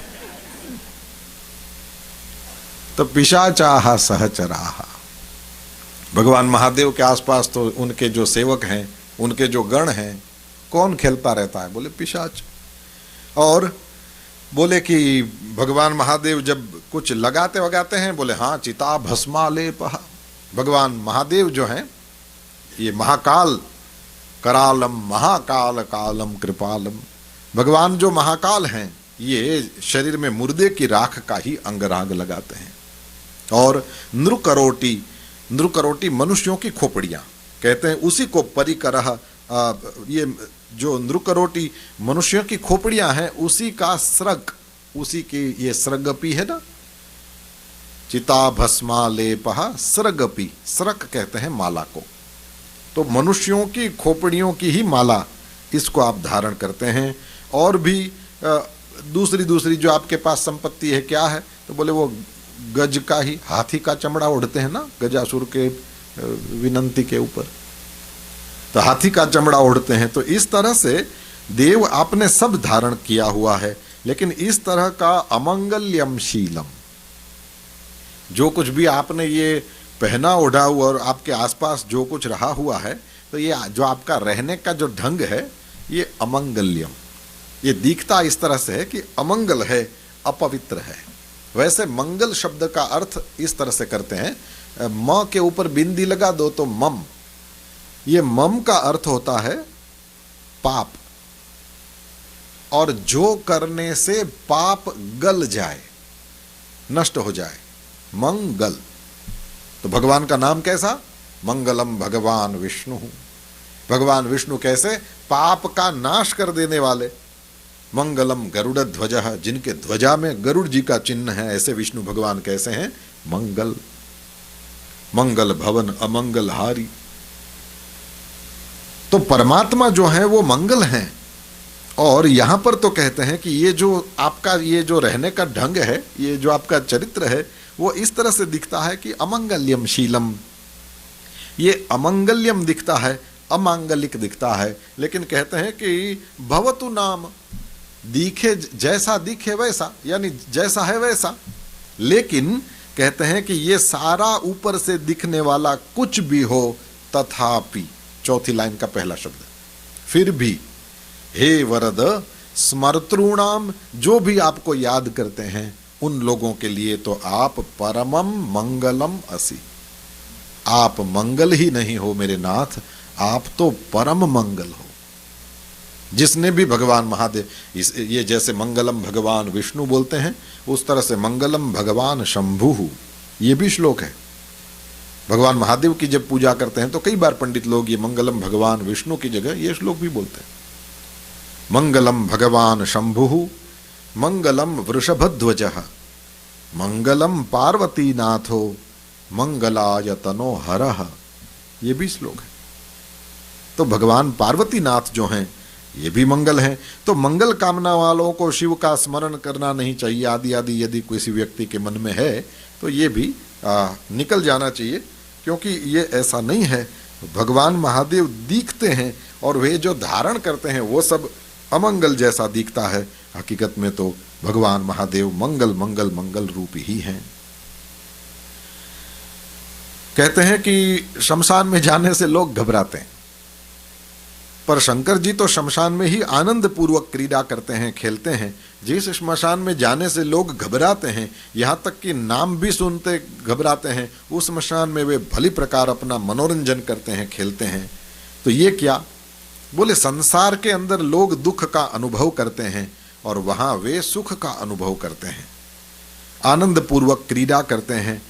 जिसमें कामना होगी वो जीवन के प्रति वो श्मशान में कभी भी खेल नहीं पाएगा। संसार में आसक्ति होगी तो श्मशान में उसको दुख दिखेगा ही दिखेगा, है ना। तो कहते हैं कि श्मशान याद दिलाता है, किस चीज की याद दिलाता है? बोले जो भी तुम्हारे पास है ना सब छूटेगा, राइट। श्मशान का चिंतन भी तुरंत वो याद दिलाता है कि जो भी है वो छूट जाएगा। इसलिए जिस किसी को भी संसार में सुख का आनंद का अनुभव होएगा वो श्मशान में खेल नहीं पाएगा। तो असल बात यह है कि समता को देखना चाहे कोई व्यक्ति तो उसको श्मशान जाना चाहिए। कितना ही बड़ा सेठ हो, कितना ही वेद पाठ करने वाला पंडित हो, कितनी ही सतियां हो, कोई हो, वो सारे के सारे यति हो कि कोई हो, उन सब का वहाँ पर सब एक जैसे ही होते हैं, सब वहाँ जाके जलते हैं। और वो बड़े बड़े लोगों में और सामान्य लोगों में कोई वहाँ पर फर्क नहीं होता। तो समग्र कामनाओं की निवृत्ति वो समता हो जाती है, इसलिए स्वतः ही हो जाती है। तो भगवान महादेव क्या करते? बोले श्मशान में ही विचरण करते हैं। इसलिए श्मशान में विचरण करते हैं कि श्मशान में जा कर के हमें ये याद रहती है। अब श्मशान में जाएंगे तो साथ ही सब वो पिशाच ही होंगे, साथ में खेलने वाले यही हैं। अब कहते हैं कि पिशाच के नाम से भी लोग डरते हैं, लेकिन वे पिशाच ही भगवान के, शंकर के निरंतर सहचर का कार्य करते रहते हैं, साथ खेलने वालों का कार्य करते हैं। तो कोई ऐसा नहीं है जो पिशाच को साथ रखना चाहे, उससे तो लोग घबराते हैं। लेकिन जिस पिशाच की कोई कामना नहीं करता उस पिशाच को तो वे अपने पास रखते हैं। यानी जो जिससे सब डरें, जिसका सब त्याग करें, भगवान महादेव उनको भी धारण करते हैं। और कहते हैं कि ऐसा उन्होंने विचित्र रूप क्यों लिया? क्योंकि स्वाभाविक रूप से सबको भगवान महादेव के बारे में यह सवाल है कि इस तरह से खोपड़ियों की माला पहनना, श्मशान में इसकी जरूरत क्या है? क्या शिव जी नहीं रहेंगे यदि अच्छे से रहें? विष्णु भगवान को देखो कैसा पीताम्बर पहनते हैं, वनमाला पहनते हैं। शिव जी को वनमाला पहना दे तो शिव जी का शिवत्व नष्ट हो जाए? नहीं, ऐसा नहीं है। तो क्या है? बोले इसमें जानने जैसी एक बात है। क्या? बोले सृष्टि के आदि में सबसे पहले ब्रह्मा जी ने रुद्र को कहा कि तुम सृष्टि करो। रुद्र ने क्या किया? बोले अपने ही जैसे, रुद्र माने ये तो सब करुणावतारम है ना, सब लोग शांत रस से भरे भरे, सब तत्वज्ञानी, सब महाज्ञानी और सब जगत गुरु। भगवान महादेव ने अपने ही जैसे लोगों से यह सृष्टि प्रारंभ करी। और जैसे ही प्रारंभ करी तो ब्रह्मा जी ने कहा कि ऐसे करेंगे तो संसार कैसे चलेगा? भगवान महादेव ने कहा कि इसमें क्या तकलीफ है? बोले नहीं, संसार में तो सुख दुख पाप पुण्य ये सब होए, वो खिचड़ी को ही संसार कहते हैं, राइट। केवल बस सब अच्छा अच्छा अच्छा हो जाए। अयोध्या एकादी होती है, बाकी सब राम राम ही होता है। अयोध्या जैसे नगर थोड़ी ज्यादा, रामराज तो दुनिया में एक बार आया, बाकी तो संसार का प्रभाव सब पे रहता है। तो दुनिया ऐसी नहीं, दुनिया में सब मिक्सचर हो, खिचड़ी हो, इस टाइप का आपको ये सबका मिला जुला स्वरूप मिलना चाहिए, उस तरह से। तो भगवान महादेव ने कहा देखो, आप यदि चाहते हो कि दुख वाली प्रजाओं का निर्माण करो, ये मैं नहीं करूंगा। भगवान महादेव ने मना कर दिया। वो यदि करना है तो आप करो। तो शिव जी ने मना कर दिया, ब्रह्मा जी ने कहा ठीक है आप मत करो, मैं कर लूंगा। लेकिन ऐसा है कि फिर भी मेरे को संसार का चक्र ठीक से चलेगा ऐसा लगता नहीं। क्यों भाई? बोले मैं संसार बनाऊंगा, उसमें दुख आएगा, और जैसे ही दुख आएगा तो वो लोग आपके पास आ जाएंगे। क्यों? बोले मंगलम भगवान शंभु, चलो शंभु के पास। आपके पास जब आ जाएंगे तो आप तो हो ही, शिव का मतलब ही है ना सुंदर, मंगलमय विग्रह वाले भगवान महादेव हैं।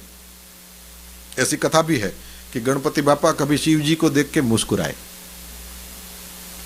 शंकर भगवान ने क्यों हंस रहा है? तो बोले मेरी मां गजब है। क्यों? बोले मेरी मां को तो देखो, देखें तो दृष्टि वहां लगी रह जाए, और आप ऐसे खोपड़ियों की माला पहनने, कैसे पसंद किया आपको? बोलो। बच्चे भी कभी कभी पता नहीं कहां से कहां ले जाते हैं बात को। तो पार्वती ने कहा रहने दे। तो शंकर भगवान ने कहा नहीं, बच्चा है, बोलने दो। पार्वती ने कहा गणेश रहने दो। गणपति बापा ने कहा कि नहीं मां, मैं कोई वो नहीं कर रहा हूं, पर देखो सही कैसे, ये क्या जोड़ी है। पार्वती ने कहा रहने दे, ये सुंदर ही हैं। बोले इसमें आपको सुंदरता दिखती है मां, सच में बताओ, कौन जिसकी आंखें ठीक है कौन कहेगा ये सुंदर है? ये सांप डोलते रहते हैं, ये भस्मी रमा के बैठे हैं, है ना, ये सब कौन कहेगा सुंदर है? मां ने कहा हे रंभ, ये सुंदर है, रहने दे। शिव जी ने कहा कि बच्चे को देखना है तो दिखाएं। तो मां ने कहा जैसे आप चाहो। भगवान महादेव ने उस समय जो दुल्हा बन के गए थे पार्वती अम्बा का पाणी ग्रहण करने के लिए, तो अपने संकल्प से गणेश जी को अपने उस रूप का दर्शन कराया। तो गणपति बापा तो एकदम चरण में लोटपोट हो गए, बोले नहीं नहीं आप ठीक हो। बोले ये सुंदर लगे ना, इसलिए मैं ऐसा रहता हूं। तो भगवान महादेव महादेव हैं, इनके जैसे लीला कोई कर नहीं सकता, इनके जैसे ये ही हैं। शिव मतलब शिव मतलब शिव मतलब शिव, है ना। तो ऐसी भी लीला है। तो भगवान महादेव का विग्रह मंगलमयी, बड़ा सुंदर विग्रह है। तो कहते हैं कि लोग तो सब दौड़ दौड़ के आपके पास आ जाएंगे। शिव शब्द का मतलब ही होता है अत्यंत सुंदर। ये किस तरह से बोलते हैं? हिंसा, तो उसमें अक्षर इधर उधर हो जाते हैं, तो सिंह, हिंसा करने वाला है इसलिए सिंह कहा जाता है। तो संस्कृत में इस तरह से भी शब्द बनते हैं।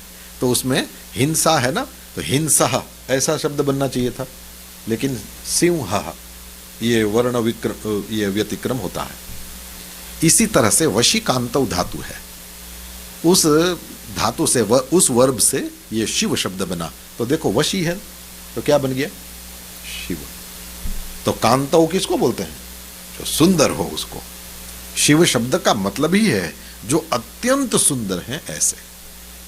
वही जटा मुकुट सुर सरित सिर लोचन नलिन विशाल नीलकंठ कैसे हैं? गोस्वामी जी कहते हैं लावण्य निधि।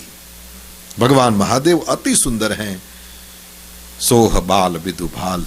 तो भगवान महादेव के उस शिव का नाम का अर्थ ही है जो अति सुंदर हैं, ऐसे शिव जी हैं, अत्यंत कमनीय, अत्यंत सुंदर हैं। उसी का वो वर्ण विपर्यय होकर शिव बना। तो कहते हैं जो सुंदर हैं उनको शिव जी। तो ब्रह्मा जी ने कहा कि लोग देखेंगे कि हम दुख में और शिव जी परम आनंद में। ये तो है ही है, शिव जी को रुलाने वाला कोई पैदा नहीं हुआ, ये मृत्युंजय है ना।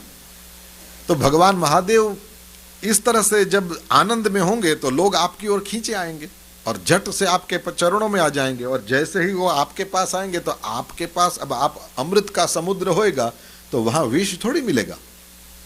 जो तत्व ज्ञान से भरे भरे भगवान महादेव हैं, उसके पास कोई आएगा तो उसको वो उपदेश देंगे। वो किस चीज का देंगे? तत्व ही ज्ञान का। है ना, उसको आनंद में ही भर देंगे, उसको वो करुणा से ही भर देंगे। तो बोले फिर संसार का चक्र कैसे चलेगा, क्योंकि सब लोग आप सृष्टि करो वो तो चाहिए ही नहीं, लेकिन लोग भी थोड़े रोते धोते भी रहने चाहिए ताकि चलता रहे सब। और ये मैंने देखा हो, आप भी देखना, भगवान के पास पता नहीं ऐसे कोई एक सिस्टम तो है। उसमें से एक सिस्टम मेरे समझ में आ गई है। क्या पता है, कोई भी आदमी हो वो बोले नहीं बोले, एक आधी नस तो खेचीज रखे। सही है कि गलत है? तुमको कोई कितना सुखी दिखे, सच में तुमको कोई कितना ही सुखी दिखे, उसके कुछ न कुछ मैं कह रहा हूं एक आधी नस तो भगवान ने खींच के रखी होती। क्यों? बोले मंदिर में उसको आना पड़ेगा ना फिर, नहीं तो हम उनको भी जवाब नहीं दे। ऐसे हम लोग अच्छे लोग हैं, मतलब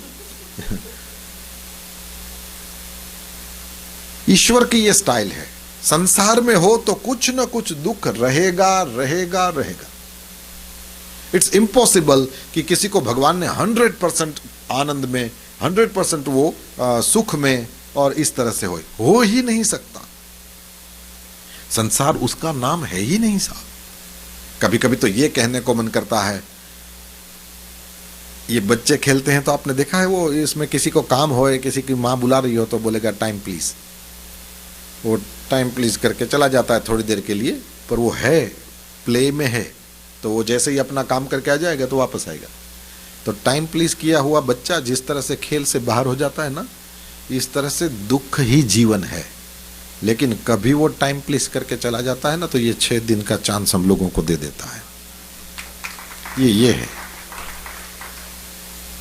कलयुग। कभी थोड़ी देर के लिए नैप लेने के लिए चला जाए तो ऐसा चांस मिलता है, बाकी दुख ही जीवन है। समंदर में जिस तरह से वो तरंगें उठती रहती हैं, उसी तरह से यही आता रहता है। तो भगवान महादेव का ये नियम है कि भाई इनके पास कोई आएगा तो वो तत्व ज्ञान ही देंगे, उसको करुणा से ही भर देंगे। तो ब्रह्मा जी ने कहा ये ऐसा होगा चक्र चलेगा नहीं, दुखी लोगों को बनाया भी तो ये चक्र चलेगा नहीं, और मुझे सृष्टि चलानी है। तो भगवान महादेव ने कहा कि भाई घबरा मत, ये मंगलमय विग्रह दिखता है ना, उसको मैं अमंगल्यम शीलम कर देता हूं, है ना इस श्लोक में। घबराओ मत, मैं ऐसा रूप ले लूंगा कि तुम जो कह रहे हो ना दुखी लोग मेरे पास आएंगे, नहीं आएगा कोई, बस ऐसा अमंगल्य रूप कर लूंगा और इतना दूर जाकर के बैठ जाऊंगा कि जल्दी कोई मेरे पास नहीं आ सकेगा। और कैलाश गए हैं उन सबको पता है, जल्दी कैलाश नहीं पहुंचा जाता। और उसमें भी आपने समाचार भी सुनते होंगे, कोई आदमी शिव जी को यदि पसंद आ जाए तो रख लेते हैं। अब क्यों संसार में जा रहा है?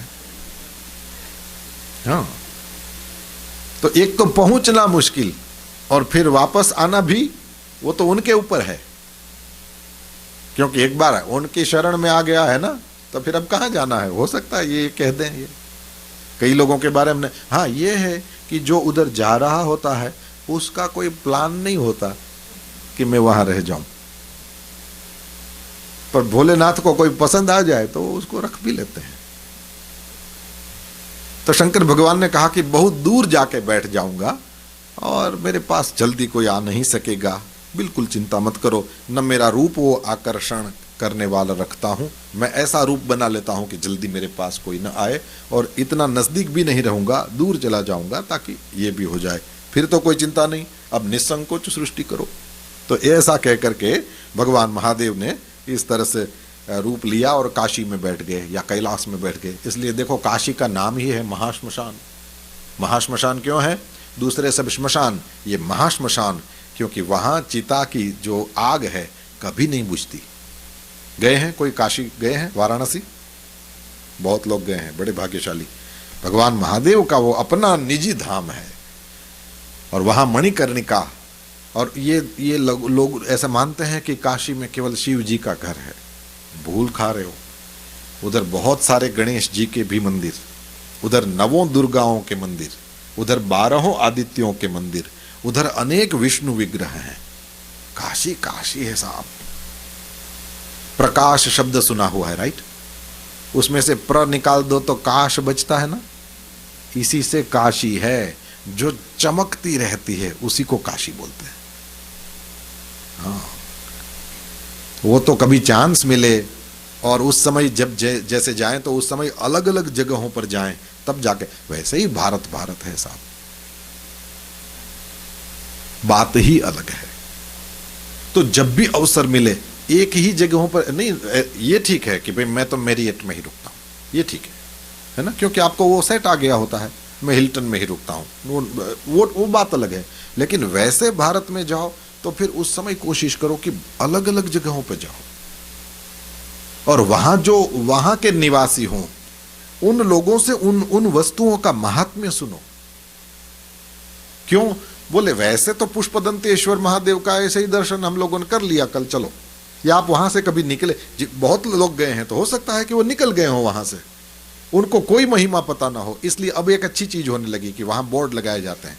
और लेकिन हिंदी पाछी वाचता न आवड़े, करवू हूं,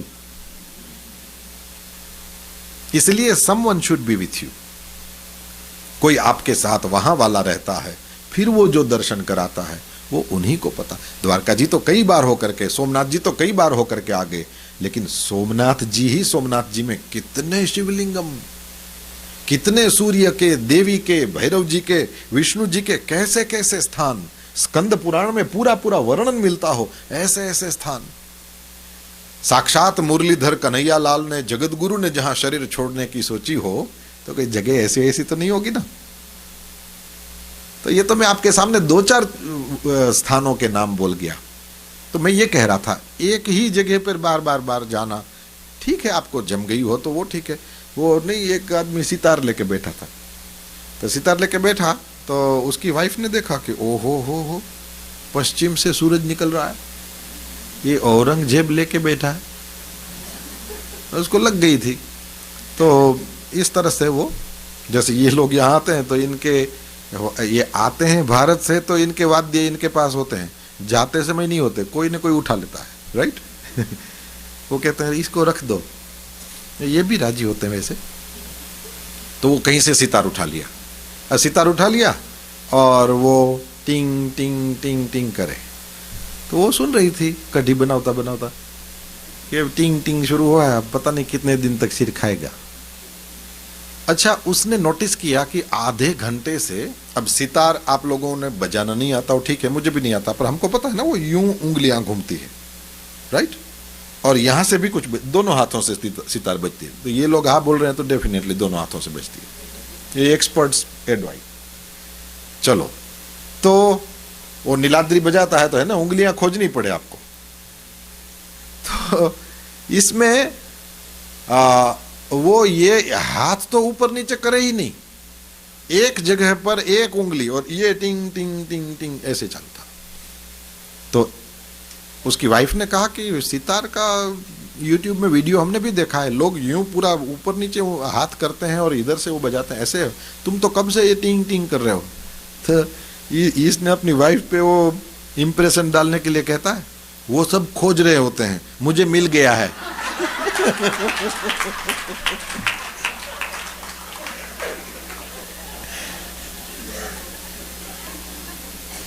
तो ऐसे मिल गया हो, ऐसे भी होते हैं, कोई मिल गया। तो अलग अलग जगहों पर जाओ, कोई चीज आपको मिल गई हो तो ठीक है, तो फिर वहीं जाओ, उसमें कोई नहीं। एक में भी एक साधे सब सद है, हमारे यहां तो ये भी कहा गया।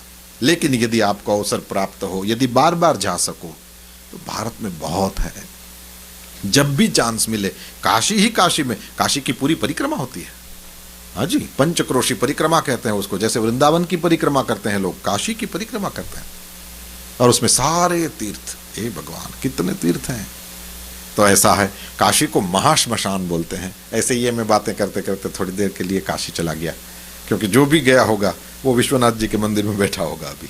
अब पहले तो बड़ी संकरी गलियों से जाना होता था, लेकिन सरकार का भगीरथ प्रयास और उन्होंने जिस तरह से, क्योंकि इच्छा शक्ति के अलावा तो उनको कुछ चाहिए नहीं होता, और वो इच्छा शक्ति के कारण आज हम देख सकते हैं महाकाल में भी बढ़िया वाला कॉरिडोर, विश्वनाथ जी में भी बढ़िया वाला कॉरिडोर, और भी बनेंगे। तो भगवान महादेव, श्मशान में रहते हैं, इसका वर्णन किया पुष्पदंत जी ने। और ये अमांगलिक ढंग ये बनाया जरूर, लेकिन जो भी होशियार आदमी होगा, कहते हैं जो भी ज्ञानी है उनको पता चल जाएगा कि ये परम मंगलमय है और वो आपके पास जरूर आएगा। लेकिन पुष्पदंताचार्य तो ये भी कहते हैं कि महाराज आप परम मंगल हो, आपके पास कोई आ सके बहुत अच्छा, नहीं भी आए तो केवल यदि आपकी याद भी आ जाए तो देखिए अंतिम लाइन में लिखा है स्मर्तॄणाम, जो केवल आपको याद भी कर लेंगे तो भी उनका परम मंगल हो जाएगा। इसलिए आपका नाम ही है शिव, माने आप मंगल रूप ही हो। आगे वाले श्लोक में पुष्पदंताचार्य भगवान महादेव की स्तुति में 25 नंबर का श्लोक, अब मनः प्रत्येक चित्त, यही ना, इसमें निर्गुण आनंद कैसा होता है उसका जो स्वरूप है, ये निर्गुण आनंद स्वरूप जो ब्रह्म है उनका वर्णन कहते हैं। मनः प्रत्यक्षिते सविधमवधायात्मरुतः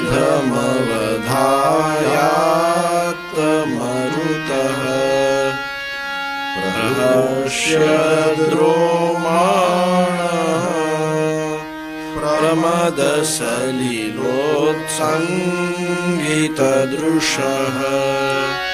यदा लोक्याह्लादम् हृद इव निमज्ज्यामृतमये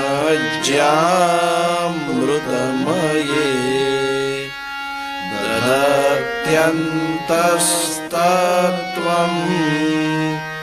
किमपि यमिनस्तत्किल भवान्।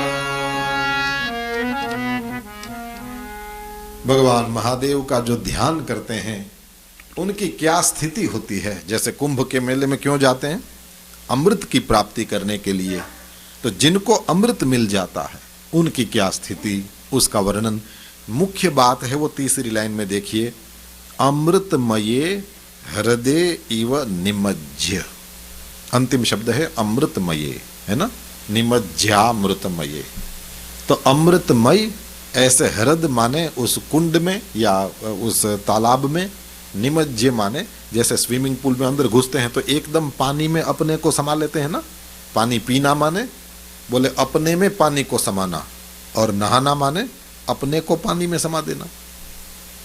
तो इस तरह से अमृतमय उस कुंड में अपने आप को वो एकदम डुबो देते हैं। वो कौन? तो यमिनः, ये चौथी लाइन में है। भगवान महादेव को भी यम निरत कहा था अभी, और यहां यमिनः शिव जी जैसे ही जो श्रम आदि साधन संपन्न जो परमहंस सन्यासी हैं उन सब की बात। यम में 5 है, ये अहिंसा और फिर सत्य और अस्तेय, फिर ब्रह्मचर्य और अपरिग्रह, ये 5 हो गए। तो ये यमिनः जो हैं वो सारे यम का आचरण करने वाले, ये साधन संपन्न जो होते हैं वो परमहंस आदि। तो कहते हैं वो लोग क्या करते हैं, बोले हृदय में चित्ते, ये अंतर्मुख करते हैं मनः, अपने मन को, और फिर इस तरह से अवधाय माने एकदम समाहित करते हैं, सावधान करते हैं, वृत्ति रहित कर देते हैं। और सविधम, ये शब्द बहुत महत्व का है ना, सविधम अवधायात्मरुतः। तो सविधम ये पहली लाइन में है ना, सविधम, तो ये विधि सहित को कहते हैं सविधम। इसका मतलब क्या हुआ, बोले जब ये इसके लिए बैठते हैं, प्राणायाम और ये सब अभी योग की बात आएगी, तो वो करने के लिए बैठते हैं तो कैसे करते हैं, बोले संप्रदाय में और आचार्यों ने और इन लोगों ने जिस तरह से बताया है उस विधि से, गुरुजनों ने जिस तरह से सिखाया है उस विधि से। जैसे हमारी चर्चा हुई है, आपको याद भी है, केवल धूप दीप करो तो भी क्रम है। ये नहीं कि पहले दिया जला लिया और फिर उसमें से धूप किया, ऐसे नहीं होता। पहले धूप होता है फिर दीप होता है। तो हर तरह से आप कुछ भी काम करते हैं तो उसमें छोटी छोटी बात में भी अपने सनातन धर्म में विधि है, बताया गया है कि क्यों करो, कैसे करो, और वो जिस तरह से किया जाए। अब आप चलो कोई ऐसा सोच सकता है कि नहीं कि ये दिया जलाने की क्या जरूरत है ना, अपने पास टॉर्च है तो भगवान के सामने यूं टॉर्च से यूं करे नहीं कर सकते, लाइट तो इसमें भी है, लेकिन आपको सुनते ही हंसी आई ना, ये क्या मूर्ख जैसी बात करता है। प्रकाश चाहिए था, ऐसा किसने कहा? दिया जलाओ ये कहा है। प्रकाश के लिए दिया जला है, ये तुमको कैसे पता? और उस समय इलेक्ट्रिसिटी नहीं थी इसलिए ये कहा। रहने दो, उस समय क्या नहीं था ये विचार ही मत करना। विमानों का पूरा शास्त्र, जब तक ये राइट बंधुओं ने सबसे पहला उड़ाया या जिस किसी ने भी उड़ाया हो, जब तक पहला विमान नहीं उड़ा तब तक तो हिंदू शास्त्रों को हम बगी मान रहे थे। इसके बाद में क्या आया तो बोले कि ये भागवत जी में तो 5000 सालों से लिखा हुआ है कि कर्दम ऋषि ने देवहूति माता को जिस विमान में विहार कराया तो उसमें ऊपरी ऊपरी विन्यस्त निलयेषु पृथक पृथक फ्लोर्स थे। अब जब तक हम लोगों ने नहीं देखा था तो नहीं मानते थे। अभी डबल डेकर देखते हैं कि नहीं? कार्गो वालों ने भी अपने डबल डेकर शुरू कर दिए, पैसेंजर की छोड़ो। यस, अभी उसमें क्या बगीचे थे, क्या क्या था, वो सब लिखा है। एक न एक दिन वो सब आएगा। शास्त्रों में बहुत वर्षों से ये चीजें लिखी पड़ी हैं। बीच में ऐसा समय आया कि ये प्रजा अपने से ये सारा लूज कर गई। क्यों? बोले पूरी की पूरी लाइब्रेरियां जलाई जाती थी। इस धर्म को नष्ट करने की कोई कम चेष्टाएं करी है दुनिया में। जितने जितने इन्वेडर्स आए, जितने जितने आक्रांता आए, उन सब लोगों ने इस धर्म को नष्ट करने की चेष्टा करी। पर याद रखना साहब, कौरव लोग पांडवों को मारने के रोज प्रयत्न करते थे और देखा आपने 5 में से 1 भी नहीं मरा। इसका मतलब ये कि जिसके ऊपर ज्यादा प्रहार करने की चेष्टा करोगे वो मरता क्या, उसका बाल बांका नहीं होता। कृष्ण को मारने के कंस ने कितने प्रयास किए, बाल तक बांका नहीं हुआ और वो सारे मरे। इस धर्म का बाल बांका नहीं हुआ। आज वही के वही जो इन्वेडर्स थे, वही के वही शांति के लिए भारत आते हैं और बेशर्म कहीं के हमारे ही चरणों में बैठे होते हैं। शांति दो, करना कुछ नहीं है। मेरे गुरुदेव भगवान कहते हैं शांति के लिए जो कर रहे हो बंद करो। आज तो वैसे वो सब चलता भी नहीं, पर एक बात है कि ये इस धर्म को कौन दबा सकता है? ये नवीन नहीं है, ये पुरातन भी नहीं है, ये सनातन है। न जिसका आदि पता है न जिसका अंत पता है, ये सनातन है। इस धर्म के साथ बहुत सारी चीजें करी गई, तो उसमें से इस धर्म में हम लोगों को जो भी पूजा पाठ आदि सिखाया गया, आधुनिकता का स्वीकार करें, लेकिन साथ साथ ये भी ध्यान दें कि विधि अनुसार चलो। कल ही गुरुदेव को रात में उन्होंने कल ट्वीट किया, वो वही तस्मात् शास्त्रम प्रमाणम थे, ये लिखा है उन्होंने। शास्त्र ही प्रमाण है, शास्त्रों में जो कहा गया तदनुसार चलो। और उसके अनुसार चलने से क्या होगा? बोले फिर देखो किस तरह से सुख सुविधा शांति सब मिलता है। त्रिलोचन भाई घर में हम लोगों ने रुद्राभिषेक किया तो हम लोग बात कर रहे थे कि देखो ये रुद्राभिषेक करने के बाद फिर बाहर गए धवल भाई और उन्होंने वो सारा जल और जो भी पंचामृत और फूल चढ़ाए थे वो सीधा आराम से पेड़ में वो हम लोगों ने पानी पिलाते हैं इस तरह से सारा वहां रख दिया। तो देखो उसमें एक चीज ऐसी नहीं थी जो एनवायरनमेंट को नुकसान करे। पूजा 1-1.5 घंटे तक चली और वो सारी पूजा में से जितना भी, जिसको वेस्टेज कहो कि प्रसाद कहो, जो कहना चाहो, पर वो सारी चीजें वो आराम से पेड़ में डाल दो। क्यों? बोले जरा सा भी उस न पेड़ को नुकसान है न प्रकृति को नुकसान है। ये हमारे धर्म में है। तो टॉर्च से काम नहीं चल सकता क्योंकि प्रकाश वाली बात ही नहीं है। और जो नहीं समझते वो हम लोगों को क्या करते हैं, बोले वो हमको समाधान देते हैं और हमारे वाले एक्सेप्ट भी कर लेते हैं कभी कभी। उंगली में देखा है वो रबड़ का पहने होते हैं और जप करते हैं, देखा है कभी? तो वो तुम तुलसी का लाभ तो नहीं ले पाए। तुम रुद्राक्ष को घुमाने से रुद्राक्ष तुम्हारे शरीर में बार बार टच होए, वो लाभ तो तुम ले नहीं पाए। कमलेश भाई घर में गए थे तो मैं उनको सिखाया ना, मैंने कहा वो लोग बाहर यूं माला पे, मैंने कहा ये सन्यासी लोगों का काम है, माला बाहर नहीं रखना, अपने बॉडी को टच होना चाहिए। सन्यासी ने तो विरजा होम किया हुआ है, अपने को मुर्दा ही मानता है, इसलिए रुद्राक्ष जैसी पवित्र माला पहनते जरूर। लेकिन ब्रह्मलीन स्वामी सत्यमित्रानंद जी महाराज का आप लोगों ने दर्शन किया हो, शायद वे यहाँ पधारते भी हों, मुझे पता नहीं, पर स्वामी जी का दर्शन करेंगे तो माला बाहर, लंबी वाली रुद्राक्ष की माला लेकिन बाहर पहनते हैं। पर हम गृहस्थों को जब मालाएं पहननी है तो अपने शरीर को टच होना चाहिए। ये वाली भी बड़ी लंबी है लेकिन मैं डबल करके पहन लिया हूं, पर शरीर को टच होना चाहिए। ये बाहर दिखाने वाला ये गहना नहीं है, राइट। तो उस तरह से हर चीज में छोटी छोटी सब जगह विधियां हैं। तो उसका जो टच मिले, उसका जो स्पर्श मिले, उसके लाभ से वंचित मत हो। वो वाला भी, प्लास्टिक वाला भी टक टक टक करके तुमको वो स्टील वाले भी मिलते हैं, तो उससे भी जप की संख्या तो हो जाएगी, लेकिन तुलसी बार बार आपके हाथ से, रुद्राक्ष या स्फटिक या और जिस जिस की चीज भी माला बनती हो, तो वो उसका टच ये तो मिस हो गया ना। तो कह तो सकते हैं कि दिए से भी लाइट और टॉर्च से भी लाइट, लेकिन ये नहीं है। विधि शास्त्रों में जैसी बताया, जरा सा करो लेकिन शास्त्र अनुसार करो, फिर सिद्धि की प्राप्ति होती ही है। श्रद्धा तो है ही है, लेकिन विधि भी होना चाहिए। श्रद्धा भी ठीक बात है, श्रद्धा बड़ी जरूरत है हमारी, लेकिन इसके साथ विधि भी होना चाहिए। तो सविधम, ये लोग जो समाधि संपन्न परमहंस लोग हैं, ये हृदय के दहराकाश में अंतर्मुख अपने मन को वृत्ति रहित करके, सावधान करके, ये जब श्रुति और स्मृति में बताई हुई विधि के अनुसार, ये आत्मरुतः दिखता है शब्द, पहली ही लाइन का लास्ट वर्ड है ना, सविधम अवधायात्मरुतः।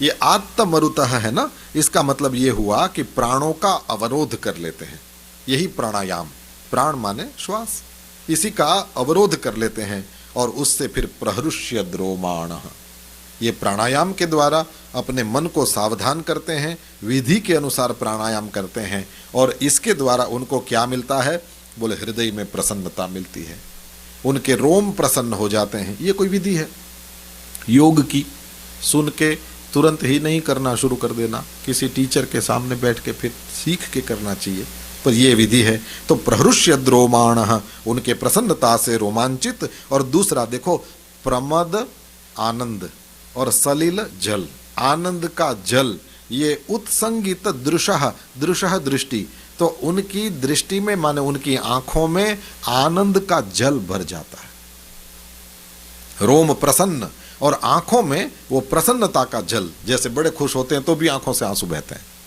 है ना। अनुभव किया होगा तो पता होगा, संसार रुलाता है तब भी आंखों में आंसू आते हैं, और भगवान की याद में भी आंख में आंसू आते हैं। संसार रुलाएगा तो आंसू गर्म होंगे, भगवान की याद में आंसू आएंगे, कभी गर्म नहीं हो सकते, वो ठंडे होंगे।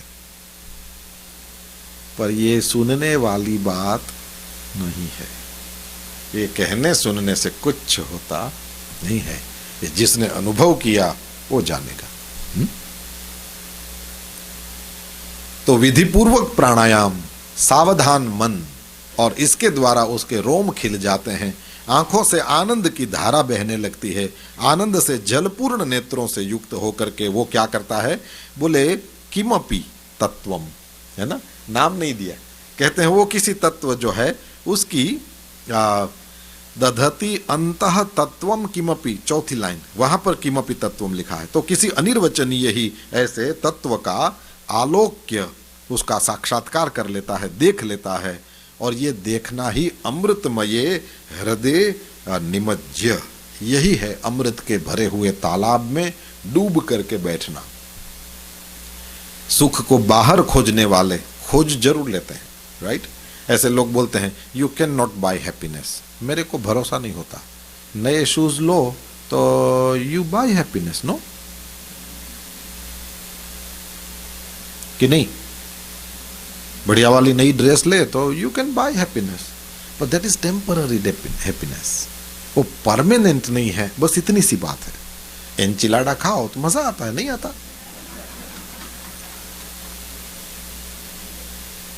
स्पेनिश राइस में मजा आता है, नहीं। हाँ, मैं इसलिए अलग बोला कि लोगों को ये न लगे कि इसको केवल नाचोस ही पता है।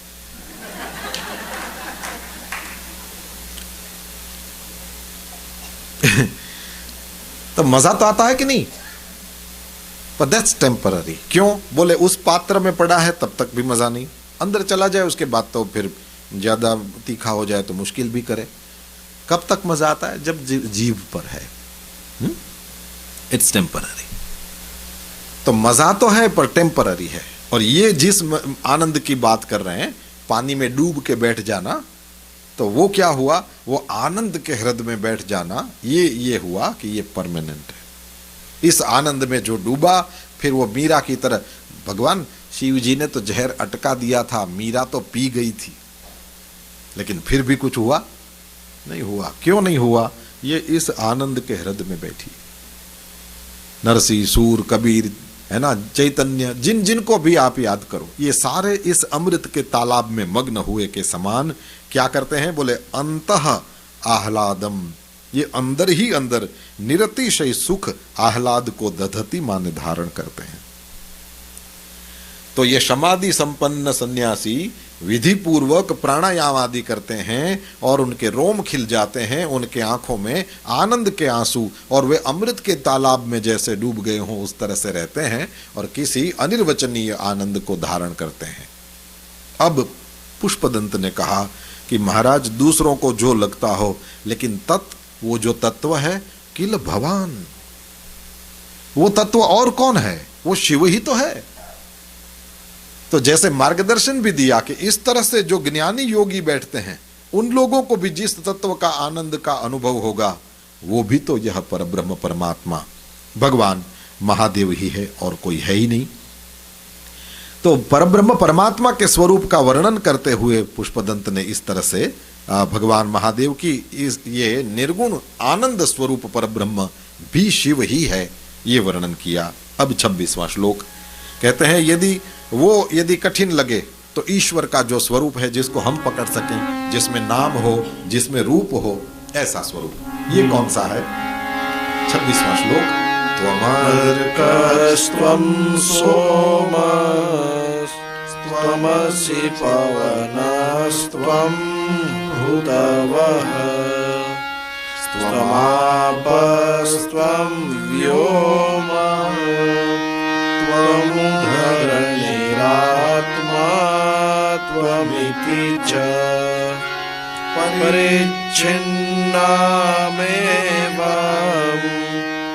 त्वयि परिणता बिभ्रतु गिरं न वेद्मस्तत्त्वं वयमिह तु यत्त्वं न भवसि। अर्क कहते हैं सूर्य नारायण को, भगवान महादेव को कहते हैं कि वह तत्व तो आप हो ही हो, साथ ही पकड़ में आने वाले, रूप वाले, नाम वाले यदि तत्व के रूप में हम आपको कहना चाहें, सामान्य साधकों की पकड़ में यदि आप आना चाहो, उस तरह क्या हम आपका वर्णन करना चाहें, तो त्वम अर्कः। आप लोगों ने देखा होगा हमारे सनातन धर्म के मूल 5 देवता, उसमें 3 तो एक ही परिवार से है। गणेश सबसे पहले देवता, किसी संप्रदाय में हो, गणेश की पूजा के बिना कभी हमारा शुरू ही नहीं होता कुछ। सबसे पहले आपने देखा होगा प्रवचन शिव महिम्न स्तोत्र पे, लेकिन हम प्रारंभ ही करेंगे ओम नमः शिवाय और तुरंत स्वस्ति श्री गणेशाय नमः। गणपति बापा की कृपा नहीं हो तो कभी ज्ञान नहीं प्राप्त होगा। माता सरस्वती की कृपा से जो हमको आता है वो हम दूसरों को भी कह सकते हैं। माँ ऐसा ज्ञान देती है कि किस तरह से इसकी अभिव्यक्ति भी करी जाए, पर अंदर ज्ञान होता है वो भगवान गणपति बापा की कृपा से, वे स्वयं ज्ञान स्वरूप ही है।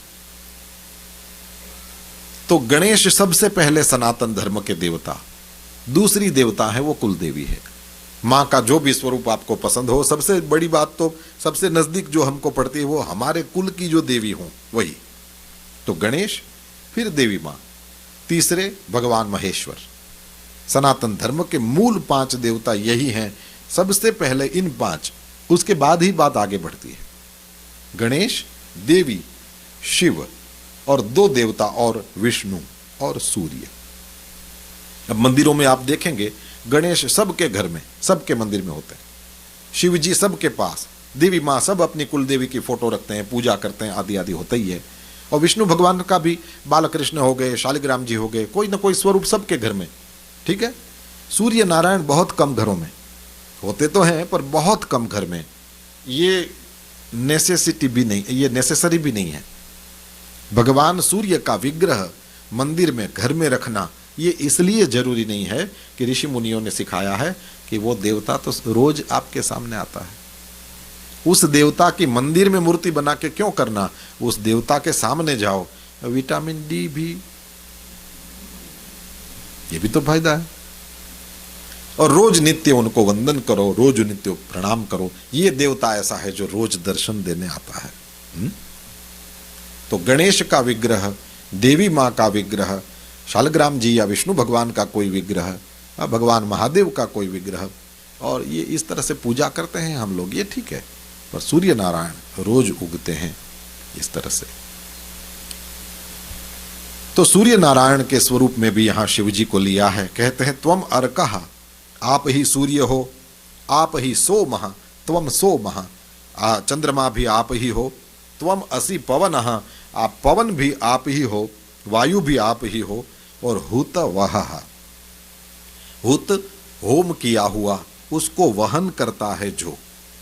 तो अग्नि तो हमारे सामने है और हमने कह दिया इंद्राय स्वाहा, तो होम कर दिया आपने, इदम इंद्राय इदम नमः। अब वो क्या करेगा अग्नि देवता, बोले आपने जो आहुति दिया है उसको ले जा करके इंद्र को देगा। जिसके भी नाम से आप आहुति दोगे, ये अग्नि देवता वो उस देवता को पहुंचाता है। हुत वह यानी अग्नि। तो आप सूर्य, आप ही चंद्रमा, आप ही पवन, आप ही अग्नि, त्वम आपः, दूसरी लाइन, आप ही आपः माने आप जल हो, और व्योम ये आप ही आकाश हो, और त्वम धरणी, धरणी किसको बोलते हैं, पृथ्वी को जो धारण करे सो धरणी, तो आप ही धरणी हो, और आत्मा त्वमिति च, और की क्या बात करें, मेरी आत्मा आप ही हो। इसका मतलब करेंगे कि सूर्य नारायण का उदय हुआ तो जो शैव है ना, वो ये कहेगा कि मेरे महादेव ही मुझे देख रहे हैं।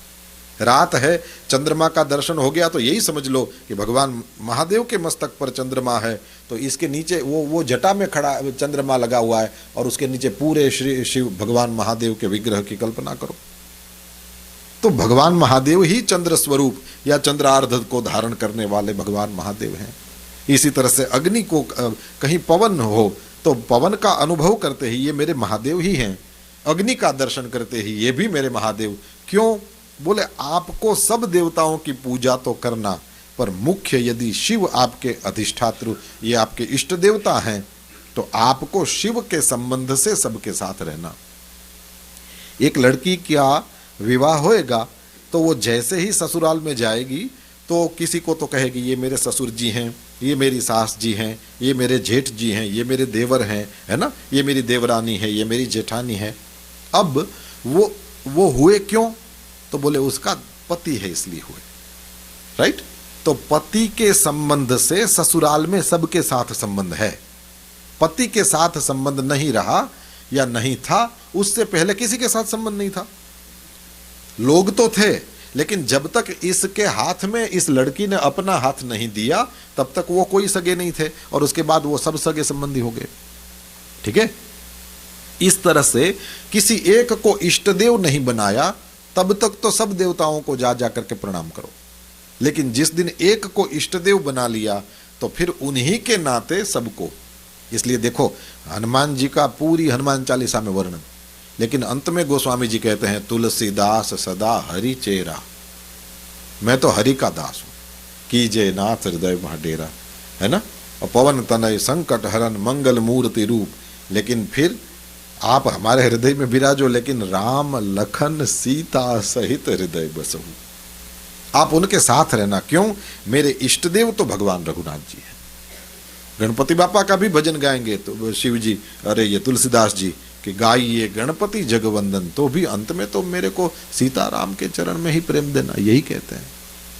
तो सब देवताओं की उपासना करके भी अपने इष्ट देव के चरण में ही श्रद्धा भक्ति मांगना, यह इसका मुख्य उद्देश्य है। तो इस तरह से पुष्पदंत ने कहा कि आपका रूप इस प्रकार है, इस तरह से तो परिणताः माने पंडित लोग, त्वयि माने आपके बारे में, परिच्छिन्नाम गिरम बिभ्रतु, ऐसी संकुचित टाइप की वाणी बोलते हैं। अरे सूर्य चंद्र अग्नि जल धरणी आत्मा, ये सब भगवान महादेव को कहा तो संकुचित हुआ। पुष्पदंत ने कहा हाँ संकुचित हुआ। कैसे साहब, शिव जी की अष्टमूर्तियों का वर्णन तो सब जगह मिलता है, बोले सब जगह मिलता है, लेकिन ये अष्टमूर्ति शिव का जो वर्णन किया ये भी संकुचित किया। कैसे कह रहे हो? तो बोले ये इसलिए कह रहा हूं कि ये परिच्छिन्ना माने संकुचित, गिरम माने वाणी को ये लोग बोलते हैं। यदि हमारी बात हो तो वयम इह, हम लोग तो इस संसार में हम तो ये कहते हैं कि ऐसा तत्व बता दो यत् त्वम न भवसि, ऐसी कोई चीज बता दो जिसमें तुम नहीं हो। क्योंकि आपने देखा है शिव नहीं है तो क्या है? शव है।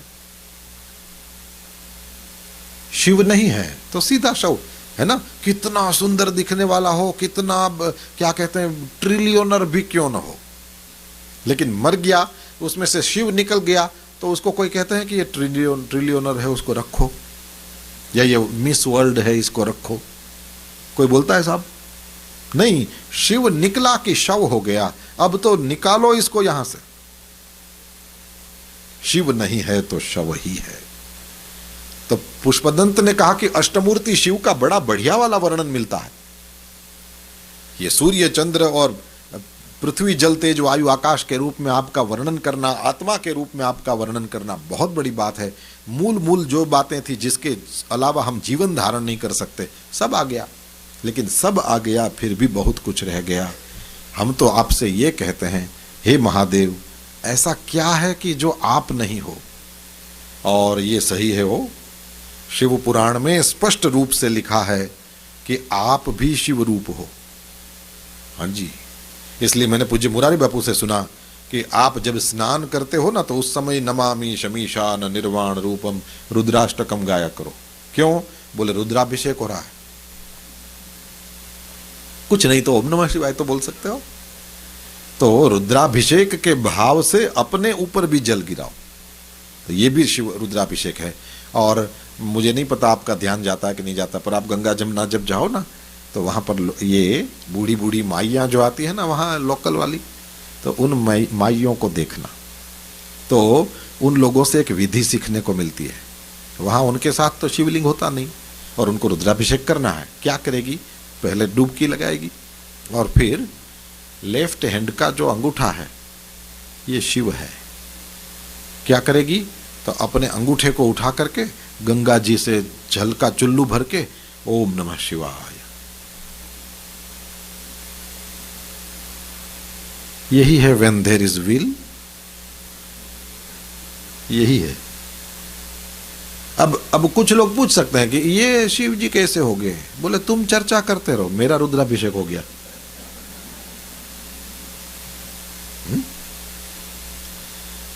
भगवान पुष्पदंत कहते हैं ऐसा क्या है कि आप नहीं हो, और यदि ऐसा कुछ मिल जाए तो चाहिए भी नहीं है ना।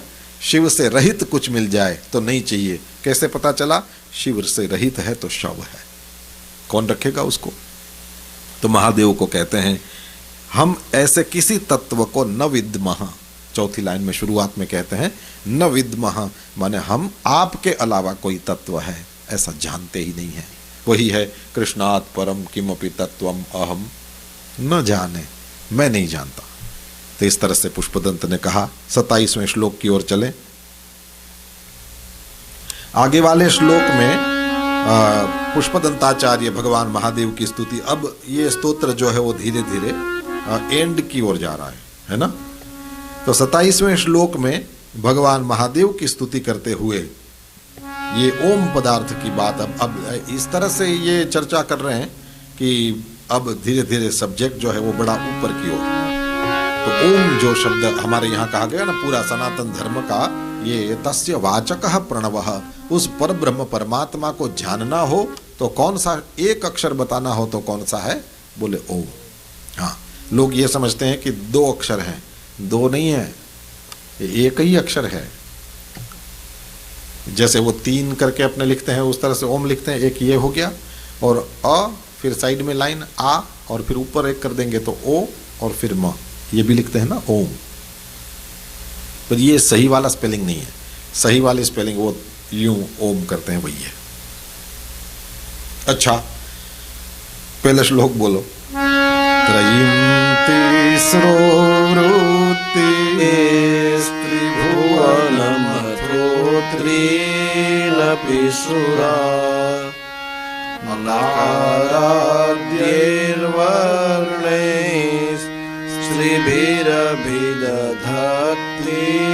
स्त्रिभिरभिदधतीर्णविकृति तुरीयं ते धाम ध्वनिभिरवरुन्धानमणुभिः समस्तं व्यस्तं त्वां शरणदगुणात्योमिति पदम्। हे शरणद, भगवान महादेव को कहते हैं हे शरण देने वाले, हे भयभीतों को भय रहित करने वाले। अकार आदि, तो इसमें वैसे ओम स्पेलिंग लिखेंगे तो एकदम वन वर्ड जैसा, पर इसको खोलेंगे तो तीन है। जैसे बोलेंगे तो सच्चिदानंद, मैं नीलम फोई को सुनता हूं कभी कभी, वो किसी से कहती है जय सच्चिदानंद, ऐसे बोलते हैं ना। तो ये जो सच्चिदानंद है तो लुक्स लाइक वन वर्ड है ना, सच्चिदानंद, कहीं स्पेस नहीं है तो वो कहीं भी स्पेस नहीं है, इसलिए दिखता है कि वन वर्ड है, लेकिन इट हैज थ्री वर्ड्स, सद चिद। इस तरह से ये ओम दिखता एक जैसा, लेकिन इसमें तीन अक्षर अ कर लियो वांधो नहीं, कहीं जड़े तो कहजो।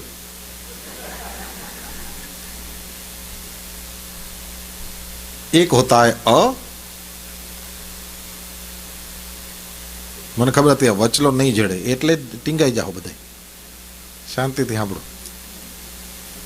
दूसरा ऊ है, क्योंकि कभी भी ओ बनता है तो ये अ ऊ मिलकर के ही ओ बनता है। अ ऊ माने ओ, इसी तरह से अ ई मिलकर के क्या बनता है, ए बनता है। और ई अ मिल जाए तो क्या बनता है, य बनता है ना। अ प्लस ऊ इज ओ। इस तरह से यदि उल्टा कर दो ऊ प्लस अ तो व बनता है और अ प्लस ई तो ए बनेगा। और इसी तरह से उल्टा कर दिया ई प्लस अ तो य बनेगा। य बोलने में ई अ मिला हुआ दिखेगा आपको भी, पर ग्रामर की क्लास नहीं है और 8:30 से ऊपर टाइम जा रहा है। तो ओम कैसे हुआ, अ उ और म, तीन अक्षर।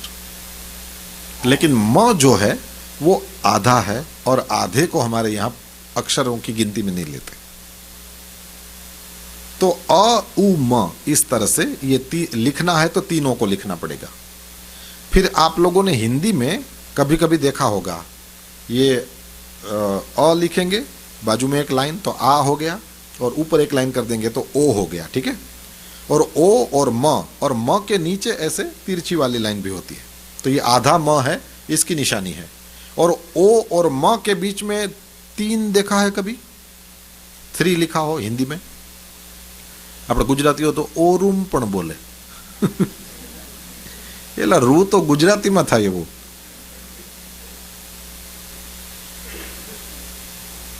यही सही स्पेलिंग है, ओ 3 और म। भाषा में यदि वो ऐसे ओम नहीं लिखना चाहो, जैसे अपने यहाँ सिंबल मानते हैं, वैसे नहीं लिखना चाहो और भाषा में लिखना हो तो उसमें ओ फिर 3, हिंदी में 3 लिखते हैं, देखा होगा, फिर म। ये आर्य समाज के पुस्तकों में देखने को मिलेगा। एनीवे, तो ये ओम लिखते हैं, उसमें बीच में ये 3 क्यों है? तो बोले ओम बोलेंगे तो ये ह्रस्व हुआ, ये ठीक नहीं बोला आपने, प्रोनाउंसिएशन गलत है। जब ओम बोलते हैं तो प्रोनाउंसिएशन गलत, ओम बोलते हैं तो भी प्रोनाउंसिएशन गलत, और जब ओम ये सही हुआ। 3 का मतलब ये है कि ओ को 3 अक्षर बोलने में जितना टाइम लगता है उतना लगाना, और फिर म, तो ओम ये सही होता है। ये दुनिया की किसी भाषा में नहीं है ना? किसी एक अक्षर में 3 अक्षर जितना समय लगाते हो तभी उसका प्रोनाउंसिएशन सही हुआ। इसलिए जो लोग ओम ओम ओम ओम ओम हाउ खोटू कहीं ठेकाणु ज नहीं। इसी तरह से कभी भी आपने सुना होगा, ये बहुत सारे लोग गलती करते हैं, ओम, तो ये ओ तो लंबाते हैं, भूल जाते हैं कि म भी बोलना है, तो म भी शॉर्ट नहीं होना चाहिए, ओम, ये सही हुआ। ये आचार्यों को मैंने सुना, उनसे लिया हुआ है ना? ये वैसे ही अपनी कथा तो वो सबसे लिया हुआ मुरब्बा ही है इसमें सब है। तो आचार्यों को सुना और इस तरह से ये बोलते हैं, यह ओमकार है। तो इसमें 3 अक्षर हैं, है ना? त्रयीम कहते हैं कि इसमें अकाराद्यैहि त्रिभिः वर्णैः लिखा है ना? अकाराद्यैहि वर्णैः त्रिभिः, ये दूसरी लाइन में है। तो अकार आदि 3 अक्षर हैं इसमें, अ उ म, ये 3 वर्ण हैं इसमें, और इन 3 वर्णों के द्वारा व्यस्तम, चौथी लाइन में दूसरा शब्द समस्तम, फिर व्यस्तम, व्यस्तम माने ये बटा हुआ है, 3 अक्षरों में इस तरह से ये बटा हुआ है। कौन सा? बोले ओम इति पदम, चौथी लाइन में लास्ट में है ना, ओम इति पदम। तो ये 3 अक्षरों में बटा। इतने दिनों से आप लोग इसको श्लोक को देख रहे हो और मेरे को हर बार कहना पड़े तीसरी लाइन, दूसरी लाइन, पहली लाइन, चौथी लाइन। इसका मतलब कभी कभी आपको विचार आया होगा कि हम सीधू लखी ना खोने पर ये क्यों इस लाइन ये ऐसा क्यों? तो बोले जो कविता करता है, जो श्लोक लिखता है, उसको ये छूट है कि एक ही श्लोक में कहीं भी उस शब्द को डाल दो। क्यों? श्लोक के मीटर हैं, जैसे हमने शुरुआत में चर्चा करी कि इसका छंद है ना? ये मीटर है और वो शिखरिणी नाम का छंद है। तो शिखरिणी लिखना हो तो उसमें कहाँ ह्रस्व अक्षर, कहाँ दीर्घ, ये फिक्स्ड है और वैसे ही होना चाहिए। तो आप गाओगे तो कहीं भी इधर उधर आपको कहीं स्पीड ब्रेकर नहीं लगेगा, अपने अमेरिका के रास्तों जैसा लगेगा, है ना? एकदम बहता हुआ पानी हो ऐसे गाते हैं श्लोकों को, एक बार कहीं भी इधर उधर नहीं होता। क्यों? बोले वो मीटर में लिखे गए हैं, फिर तदनुसार उसके ट्यून्स बने हुए हैं, तो उस तरह से चलने के लिए। तो फिर उसी में बैठना हो तो फिर कैसे करें? इसलिए कहते हैं कहीं भी बैठा दो चलेगा। तो इसलिए ये अकाराद्यैहि त्रिभिः वर्णैः दूसरी लाइन में, और नीचे व्यस्तम गृणाति ओम इति पदम, ये चौथी लाइन में है। देखो, इसलिए आपको उसको जो इधर उधर हो गए हैं उन शब्दों को एक लाइन में लिखना पड़े, तब जाके समझ सको। जैसे ये सुना है ना, दृढ़ चरणन केरो भरोसो, हेलो, सुना है? देखो, तो दृढ़ इन चरणन केरो भरोसो, ये इधर उधर है, ठीक से ऐसे बैठता है, इन चरणन केरो भरोसो दृढ़। तो वो लाइन लिखी है जिस तरह से कविता में, उसको समझने में थोड़ा सा टाइम लगेगा, पर जब देखो, नहीं तो हिंदी में है, पर फिर भी दृढ़ इन चरणन केरो भरोसो, तो शब्द इधर उधर हो गए। क्यों? मीटर में बैठाना था। लेकिन जब आपको ये कहा जाए कि इन चरणन केरो भरोसो दृढ़, तो ये जो मैंने किया ना, उसको अन्वय बोलते हैं। ये किसी भी श्लोक का जब अन्वय हो जाता है तो वो जो पोएट्री जैसा था उसको गद्य बना देते हैं, पद्य से गद्य हो जाता है और फिर समझना आसान। इसलिए बार बार मैं आपको दिखाता चलूं कि ये दूसरी लाइन में, ये चौथी लाइन में, नहीं तो 4 लाइनों से पढ़ तो क्या ऊपड़े क्यों? बोले वो शब्द खोजना और तुरंत आपको दिख जाए, ये बड़ा जरूरी है। तो इस तरह से है। तो ये जो ओम ये पद है, इसको ये व्यस्त है, माने बटा हुआ है। ओम एक अक्षर दिखता, लेकिन अ उ म इस 3 में बटा हुआ है। यहां से शुरुआत करते हैं तो हमको लगता है हाँ ये ठीक है, कुछ ग्रामर की बात कर रहे हैं। देखो कैसा आगे ले जाकर के क्या बोले, फिर त्रयीम, यह एक ओम ही तीनों वेदों में भी बटा हुआ है। इसका मतलब ये ओम ही समझाना चाहते हैं, इसमें 3 वेद लग गए। ये एक ही ओम है जिसको समझाने के लिए तीन वेद हैं, तीनों वेदों में जिसका वर्णन है वो ओम ही है। जैसे तीन अक्षर में है वैसे ही तीनों वेदों में ये इसमें अपना रुक, यजुः और साम ये तीन आते हैं। ये तीन ही क्यों, अथर्व क्यों नहीं, वो भी इसमें है, वो आगे जाकर देखेंगे। तो एक तो ये वेद त्रयी, रुक यजुः साम ये तीन, और फिर तीसरा वृत्ति ही, ये भी शब्द है ना इसमें, तीसरा वृत्ति ही, तीसरा वृत्ति ही, शुरुआत यहीं से हुई, त्रयी तीसरो वृत्ति ही। तो जागृत हम जाग रहे हैं, दूसरा हम स्वप्न देख रहे हैं, और तीसरा हम सो गए हैं। हमारी अवस्थाएं तीन ही होती हैं, तो या तो आप जाग रहे हो और या तो आप सो गए, लेकिन दोनों के बीच में कभी कभी सपना देखते हैं, तो तीन अवस्था। तो इसमें भी वो ओम ही काम कर रहा है, तीन अक्षर में, तीनों वेदों में, तीनों वृत्तियों में।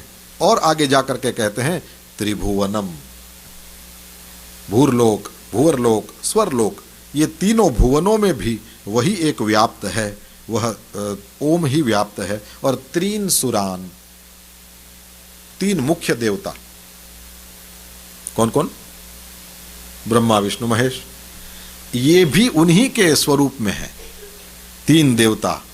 और इसके बाद में कहते हैं अथ, ये जो व्यस्त, ये बटा हुआ जो आपका स्वरूप है उसको वर्णन करता हुआ भी, एक तो व्यस्त हो गया और फिर एक होता है समस्त। व्यस्त है बटा हुआ, समस्त है पूरा पूरा।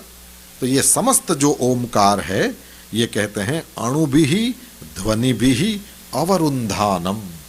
अणु माने बहुत छोटा, एटम।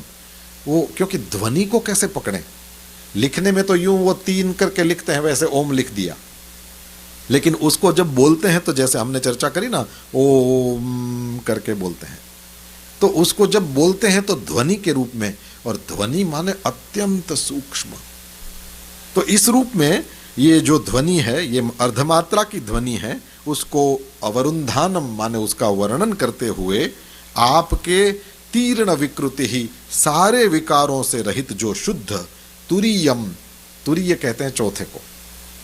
तो ये अ उ म से भी ऊपर एक अर्धमात्रा होती है, जैसे आपने वो तीन करके ओम लिखते हैं, है ना, लेकिन फिर ऊपर एक चंद्रमा और एक बिंदी, ये लगता है ना, ये अर्धमात्रा है।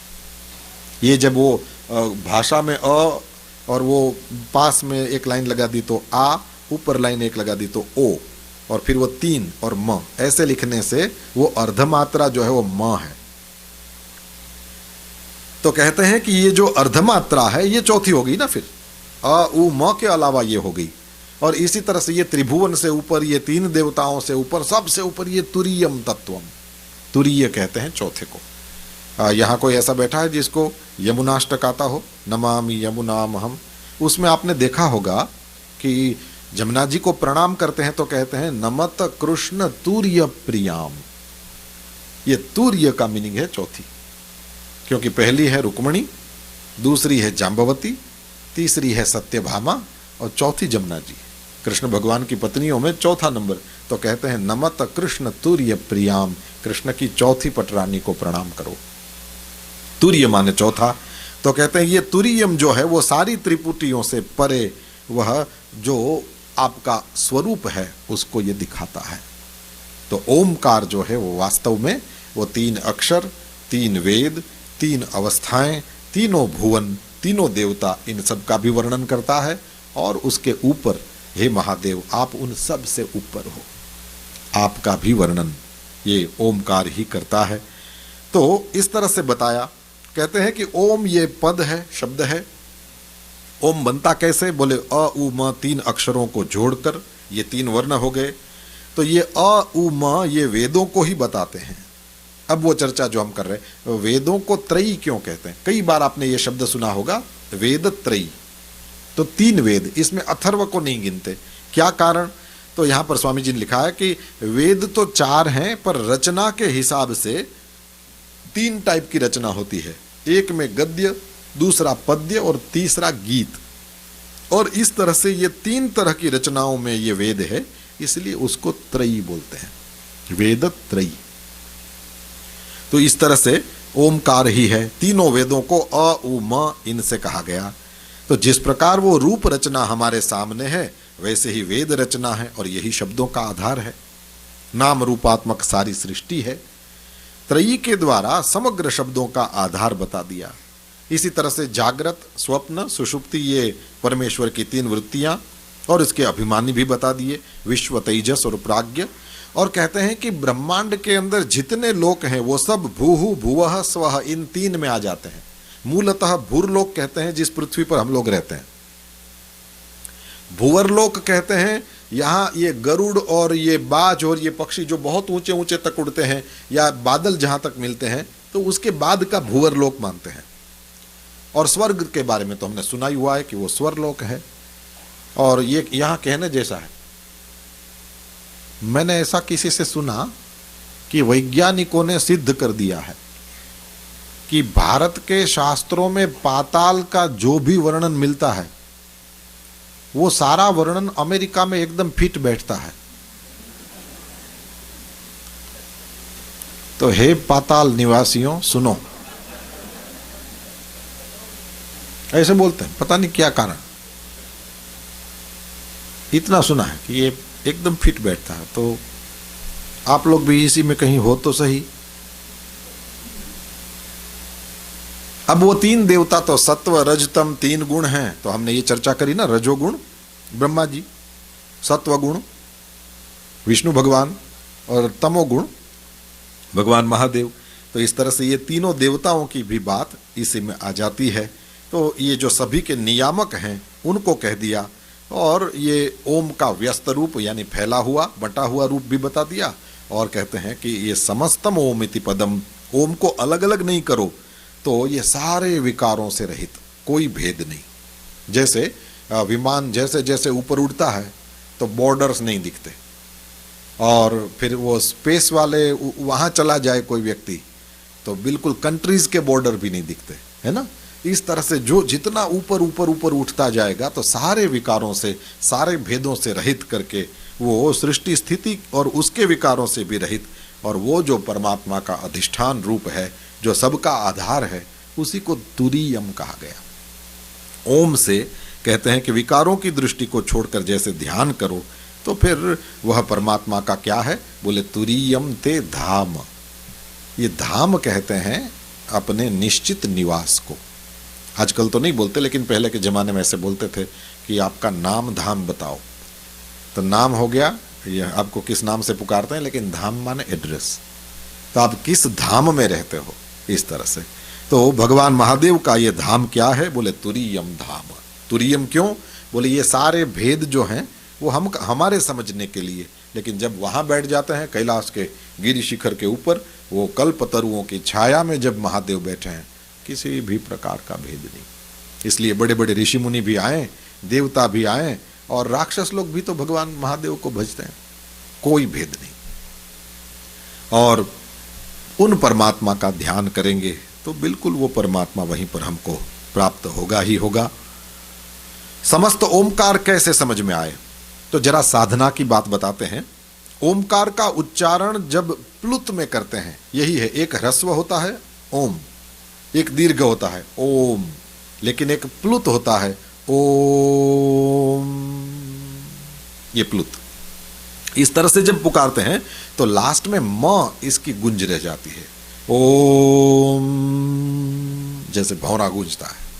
तो ये म इसकी गुंज रह जाती है। कहते हैं धीरे धीरे, ये थोड़ा कठिन है पर मैं बोल दूं, क्योंकि इसमें से किसकी समझ में आता हो मुझे भी नहीं पता, पर बोल दूं जरूर। ये लास्ट में म की गुंज रह जाती है, और कहते हैं धीरे धीरे वो आवाज भी तो बंदी हो जाती है ना, वो भी विलीन हो जाती है। और उसके ऊपर जब चित्त को एकाग्र करे कोई, तो जैसे जैसे उस पे ऊपर चित्त को एकाग्र किया जाता है, धीरे धीरे चित्त का लय, आप जो बोलोगे वैसा ही चित्त होगा ना। गालियां बकने वालों का चित्त वैसा, भगवान की स्तुति करने वाले का चित्त वैसा।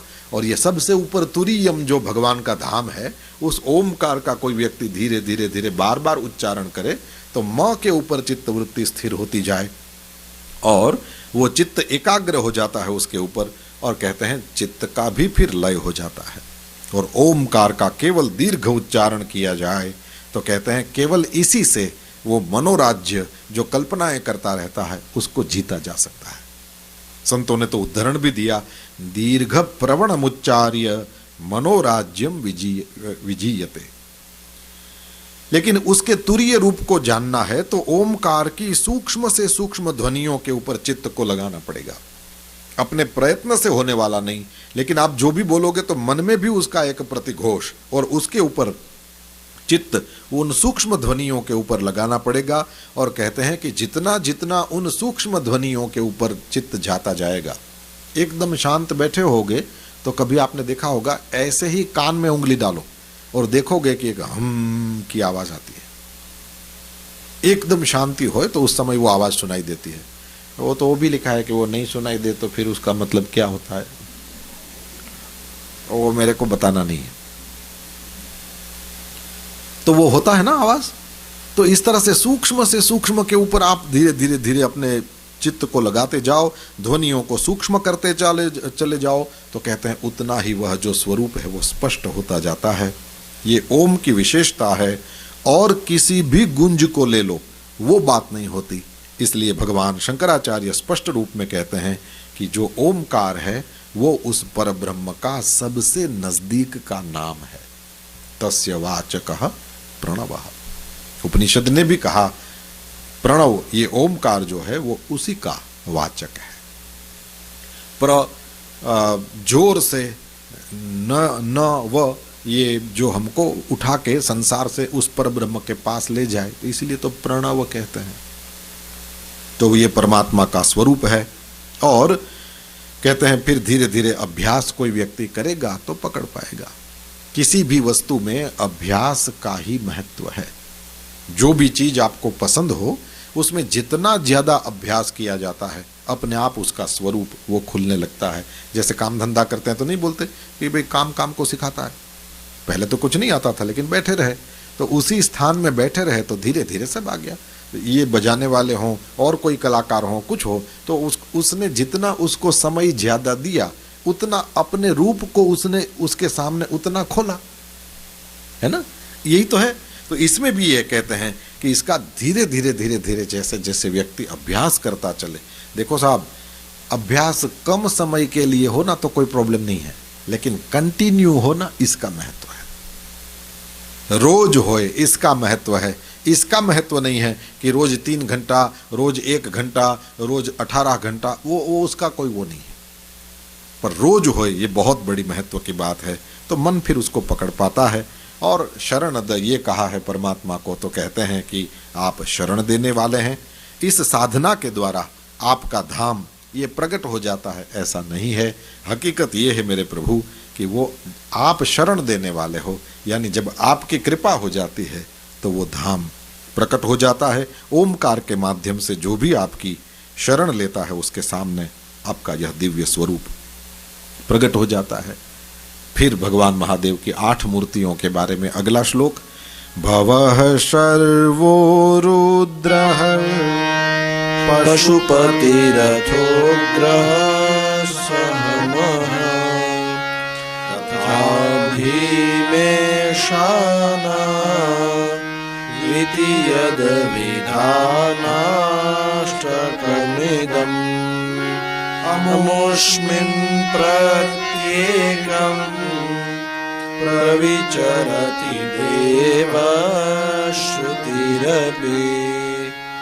प्रियायास्मै धाम्ने प्रविहितनमस्योऽस्मि भवते।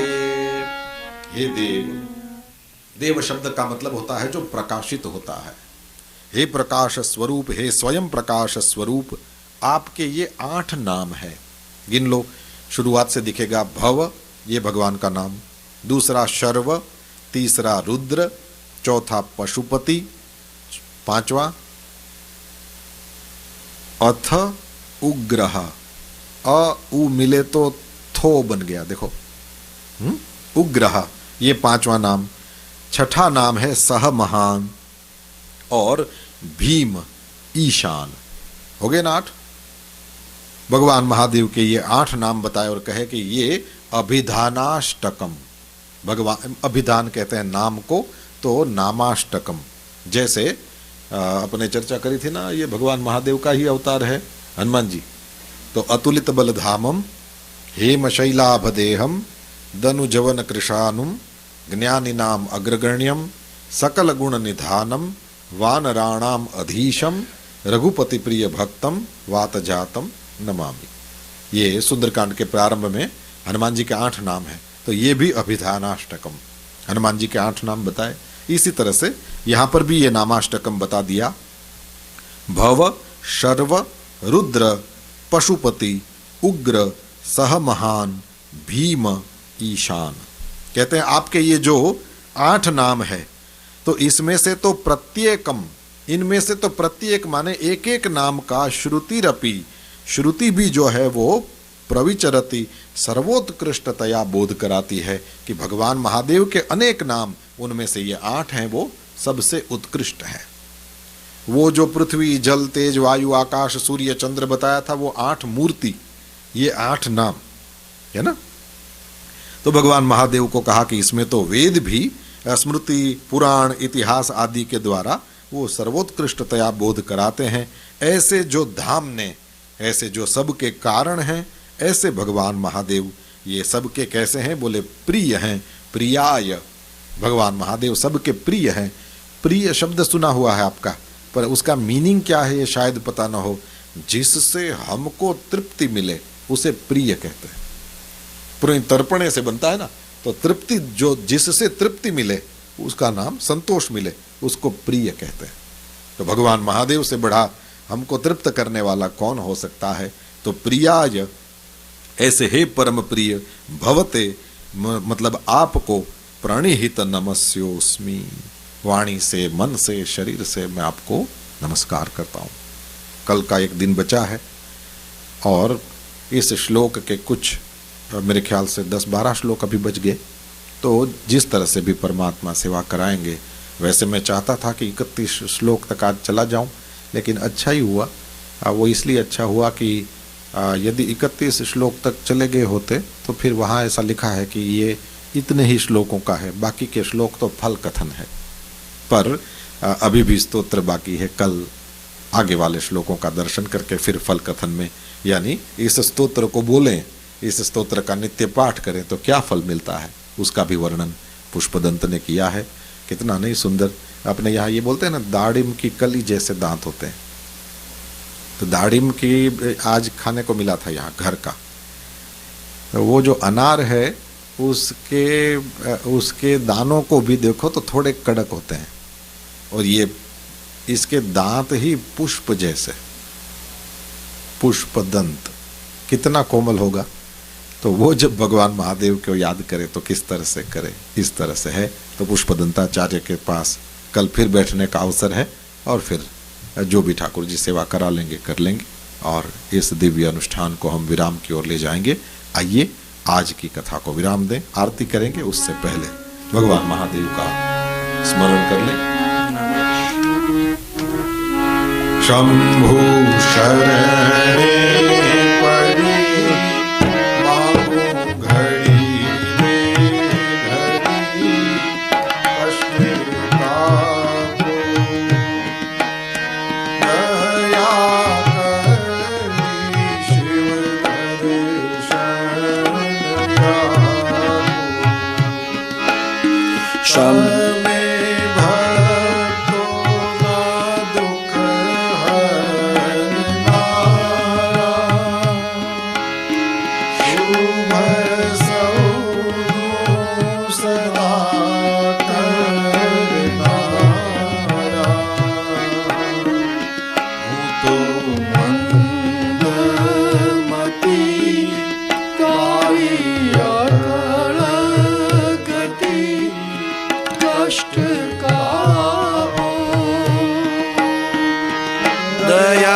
करी दर्शन आपो, अंगे भस्म श्मशान चोरी, संगे राखो सदा भूत तोरी।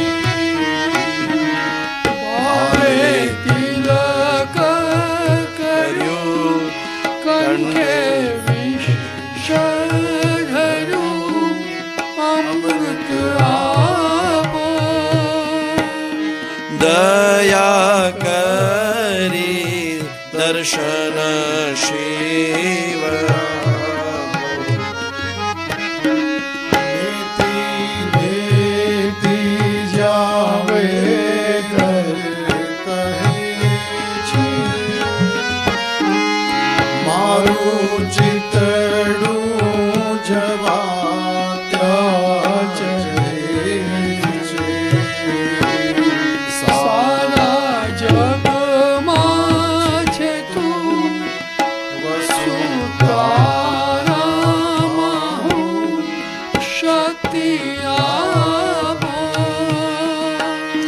दया करी दर्शन शिव आपो आपो दृष्टि माते जयनो सारी सृष्टि शिव रूप देखो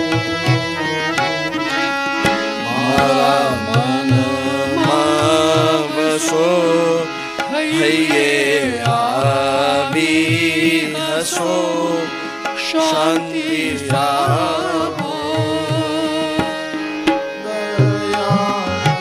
हरि शन शिव आपो घोड़ा शंभो भवलोक काबो नित्य सेवानुशुभ धन्या काळो ज्ञान मदा काळो गर्वसना भक्ति आपो दया करी दर्शन